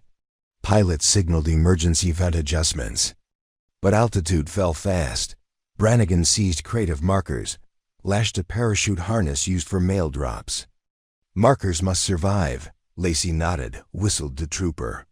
They clipped harness to inflation line. Signe fired at Brannigan. Bullet grazed scalp, blood blurring vision. He swung staff upward, hooking rope of enemy grapple. With Herculean jerk, he freed hook, enemy aerostat yawing away as rope recoiled. The Outlook, still losing lift, clipped pine tops, tearing fabric further. Pilot yelled, "Prepare crash landing." Deck lurched. Crates shifted. Barrett screamed as gondola slammed. Through branches, skidded onto slope, tumbling. Brannigan felt world flip, then everything went black. Morning light filtered through heavy fog. Birds chirped tentative. Brannigan woke amid wreckage of balloon, body bruised but intact. Around clearing, troopers groaned alive. Hydrogen envelope. Draped trees like shroud, evidence crates scattered. Lacey and Fitch extracting wounded. Barrett nowhere. Tracks led into forest shackled footprints and smaller prints aiding. Brannigan's jaw clenched. Signe's crew likely captured Judge during crash. Marker's crate remained secured to parachute, half buried but safe. Fitch cursed sky. Rail Barons now hold Judge. They'll vanish him before trial. Brannigan rose, pain screaming. Then we hunt. He picked staff, bloodied bandage, eyes glinting steel. Mirabelle handed him compass. North Prince head to Ghost River Gorge, Smuggler's Trail to State Line. Lacey loaded shotgun. Martial authority ends at river. After that, Brannigan interrupted. We're guardians, lines or no. Thunder rumbled distantly, though sky clear, a premonition echoing in valley. Brannigan pressed thimble in pocket, whispering to memory of Serafina. Before the cottonwood blooms again, I'll return with justice intact. He strode into forest, troopers falling in, rifles ready, Fitch at his flank. Above, a single hawk circled, cry slicing morning hush like promise. Asterisk cliffhanger. In the shadowed maze of Ghost River, Brannigan must outpace mercenary air pirates and rail assassins to reclaim the corrupt Judge, while back in Giltwater, a bowler hat stranger edges ever closer to Seraphine's doorstep. Asterisk continues directly from the last heartbeat of Chapter 6. No breath, no break, just the quickening rhythm of destiny carrying everyone toward the finish line. Ghost River was less a river than a rumor wend. Carved limestone walls funneling a ribbon of slate water through a gorge so narrow that sunlight never truly reached the bottom. Locals said the rapids whispered the names of those who drowned trying to run moonshine through its chutes. On the morning Brannigan and Marshal Fitch's reduced posse limped down the deer track toward its echoing throat, the river whispered 3 new names over and over: Barrett, Signey, Pike, taunting them with the stakes of failure. 1. It took half an hour of downhill scramble to reach the rim. Below, vapor curled above rapids like smoke from an invisible fire. On the far side of the gorge, a mule trail snaked along shelf rock beneath overhangs wide enough to hide an army. And on that trail, still in sight but fading fast, plotted 5 pack animals led by 2 riders, the pirate Captain Signey Crawl and her sharpshooter. The scar-jawed man Brannigan recalled from the balloon deck. Shackled to the lead mule by a short tether stumbled Judge Barrett, coat torn, face gray from terror and altitude sickness. Brannigan flagged troopers to ground. "They'll reach the border by dusk if they keep pace," he warned, leaning on Hawthorne's staff. "We need to cross and cut them off before the east switchback." "Bridge upstream," Deputy Mateo said, scanning map. "Old timber, half-rotted. But it beats rappelling cliffs with wounded." Fitch tightened bandage on her own injured arm. "We'll split. Trooper squad harry them from rim with rifle fire to slow progress. You Brannigan Mirabelle, and I cross bridge and set ambush at Black Dog Narrows." Warden Lacey hefted shotgun. Barrett's mine when caught. To the bridge, once stout, now twisted like a question left too long unanswered. Wet moss slicked each plank. Below, Ghost River howled. Brannigan ignored throbbing shoulder and led way, testing each board. With staff. Halfway across, a plank snapped under Mirabelle's heel. She gasped, but Brannigan caught her pack strap and heaved her back onto solid timber. Everyone proceeded single file, breaths shallow until boots met secure ground on eastern bank. Storm. Clouds gathered again, 3rd round in as many days, and their bellies told of rain yet to come. That suited Brannigan fine. Wet gunpowder spared innocence when fools started shooting. 3 back in Giltwater. Serafina counted coins behind saloon bar while Emma wiped tables. A hush fell outside. The bowler hat stranger finally crossed Dusty Street, pushing through bat-wing doors. He was tall, mustache pencil thin, suit pressed too neat for trail. He removed hat, eyes cormorant black. "Afternoon, Miss Holt," he said. "Name's Emery Lane. I represent Continental Rail's Security Division." Emma stiffened behind counter. Serafina adjusted baby Louisa in sling. "We don't drink with suits who bankroll terrorists," she replied. Voice calm. Lane smiled without warmth. "I'm here on future business. Pike is finished, but rail still needs your creek. I'm authorized to buy deeds outright." "Name your price." Serafina met his gaze. Though knees trembled, she remembered being tied to a tree and the quiet fury that grew there. "Not for sale." Lane's smile thinned. Prices rise when offers refused, then drop sharply just before accidents occur. Serafina laid father's Winchester on bar. "Accidents can be mutual." Patrons froze. Emma cocked shotgun under counter for emphasis. Lane replaced hat, nodding. "Consider my courtesy visit a weather vane." Then he exited into heat shimmering. Street. Emma exhaled. Towns changed. Once the villains came with whips, now they carry fountain pens. Serafina stroked baby's hair. Either way, Cottonwood still stands. 4 Black Dog Narrows was a funnel walls pressed so close. A mule's panniers scraped stone. Brannigan's ambush team reached it an hour before their quarry. Rain now falling in slow heavy drops that swirled down canyon like tossed coins. Fitch positioned troopers across narrow ledges above trail. Mirabelle strung tripwire rigged to loose. A rock slide if things turned desperate. Below on main shelf Barrett's captors approached. Scar-jaw shooter scouted ahead while Signey prodded Judge with rifle butt. Barrett begged for rest. Signey laughed. Rest in hell once we get paid. Brannigan crouched behind boulder 5 feet from trail's pinch point. Rain slid from hat brim. Breath misted. He pictured Seraphine's thimble, heartbeat of why stones matter, why children deserve better stories. Then he stepped out, staff forward. "Morning, Signey," he drawled. "Trade you one corrupt judge for mercy you ain't earned." She reined. Mule, eyes flaring, should have bled out shadow. She jerked Barrett's tether, yanking him between them.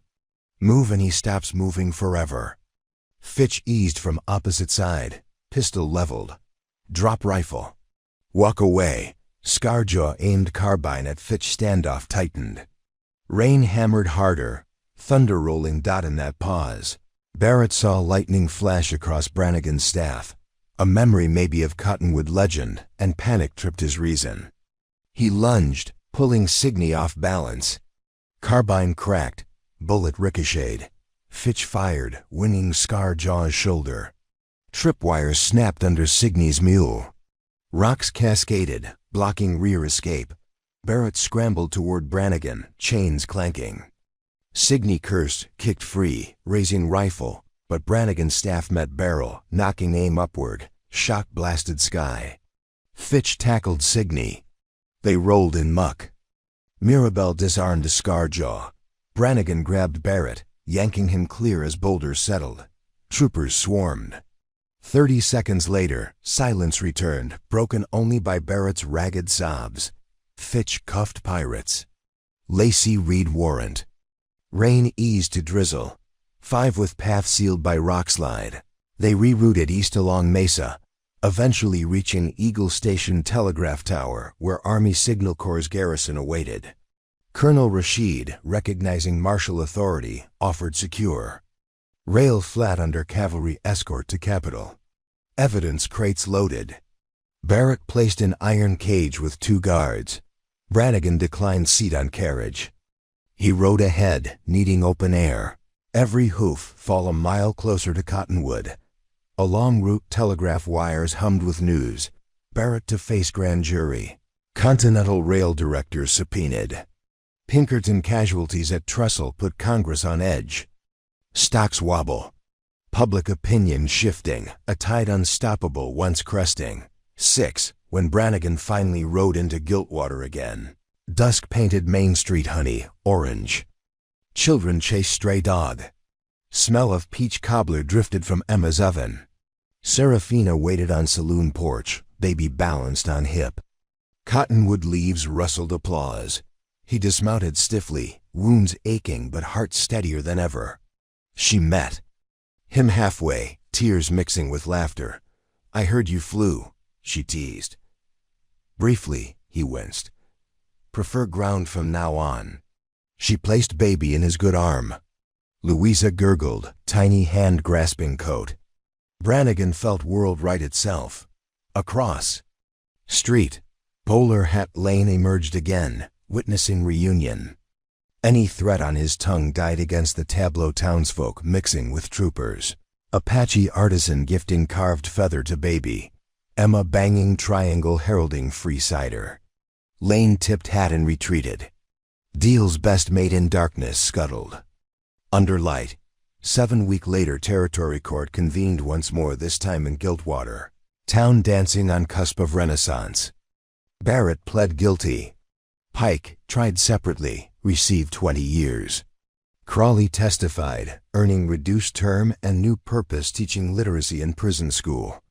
Rail Consortium withdrew claim, investors abandoning rotten limb to save tree. Council deeded Holt Creek, not just to Serafina, but declared it a heritage refuge, with Brannigan named steward. Marshal Fitch accepted promotion, mirthfully predicting fewer bullet wounds in desk life, though everyone doubted she would tolerate ink long. Warden Lacey rode north, transport of prisoners safe, leaving behind shotgun hung over saloon mantel. Inscribed for when decency needs louder voice. Sheriff Bryce went fishing. Hat tipped low, for first peaceful morning in years. Epilogue. In the shade of Cottonwood spring returned, painting Mesa's emerald. Louisa took first steps beneath Cottonwood's budding canopy, Brannigan's hands hovering in case of stumble. Serafina, belly once more rounding life, multiplying hopes at on-porch quilting. Finch song filled dawn, travelers passing town. Heard new tale told, how a pregnant girl once tied as warning became guardian of valley. How half-blind rancher found purpose beyond shadow. How trees bound people stronger than rope. They left coins and quiet nods, and some stayed to plant. Orchards where barbed wire once cut. One warm evening, Brannigan hung lantern from cottonwood limb. Light glowed amber on leaves. He spoke softly to Serafina.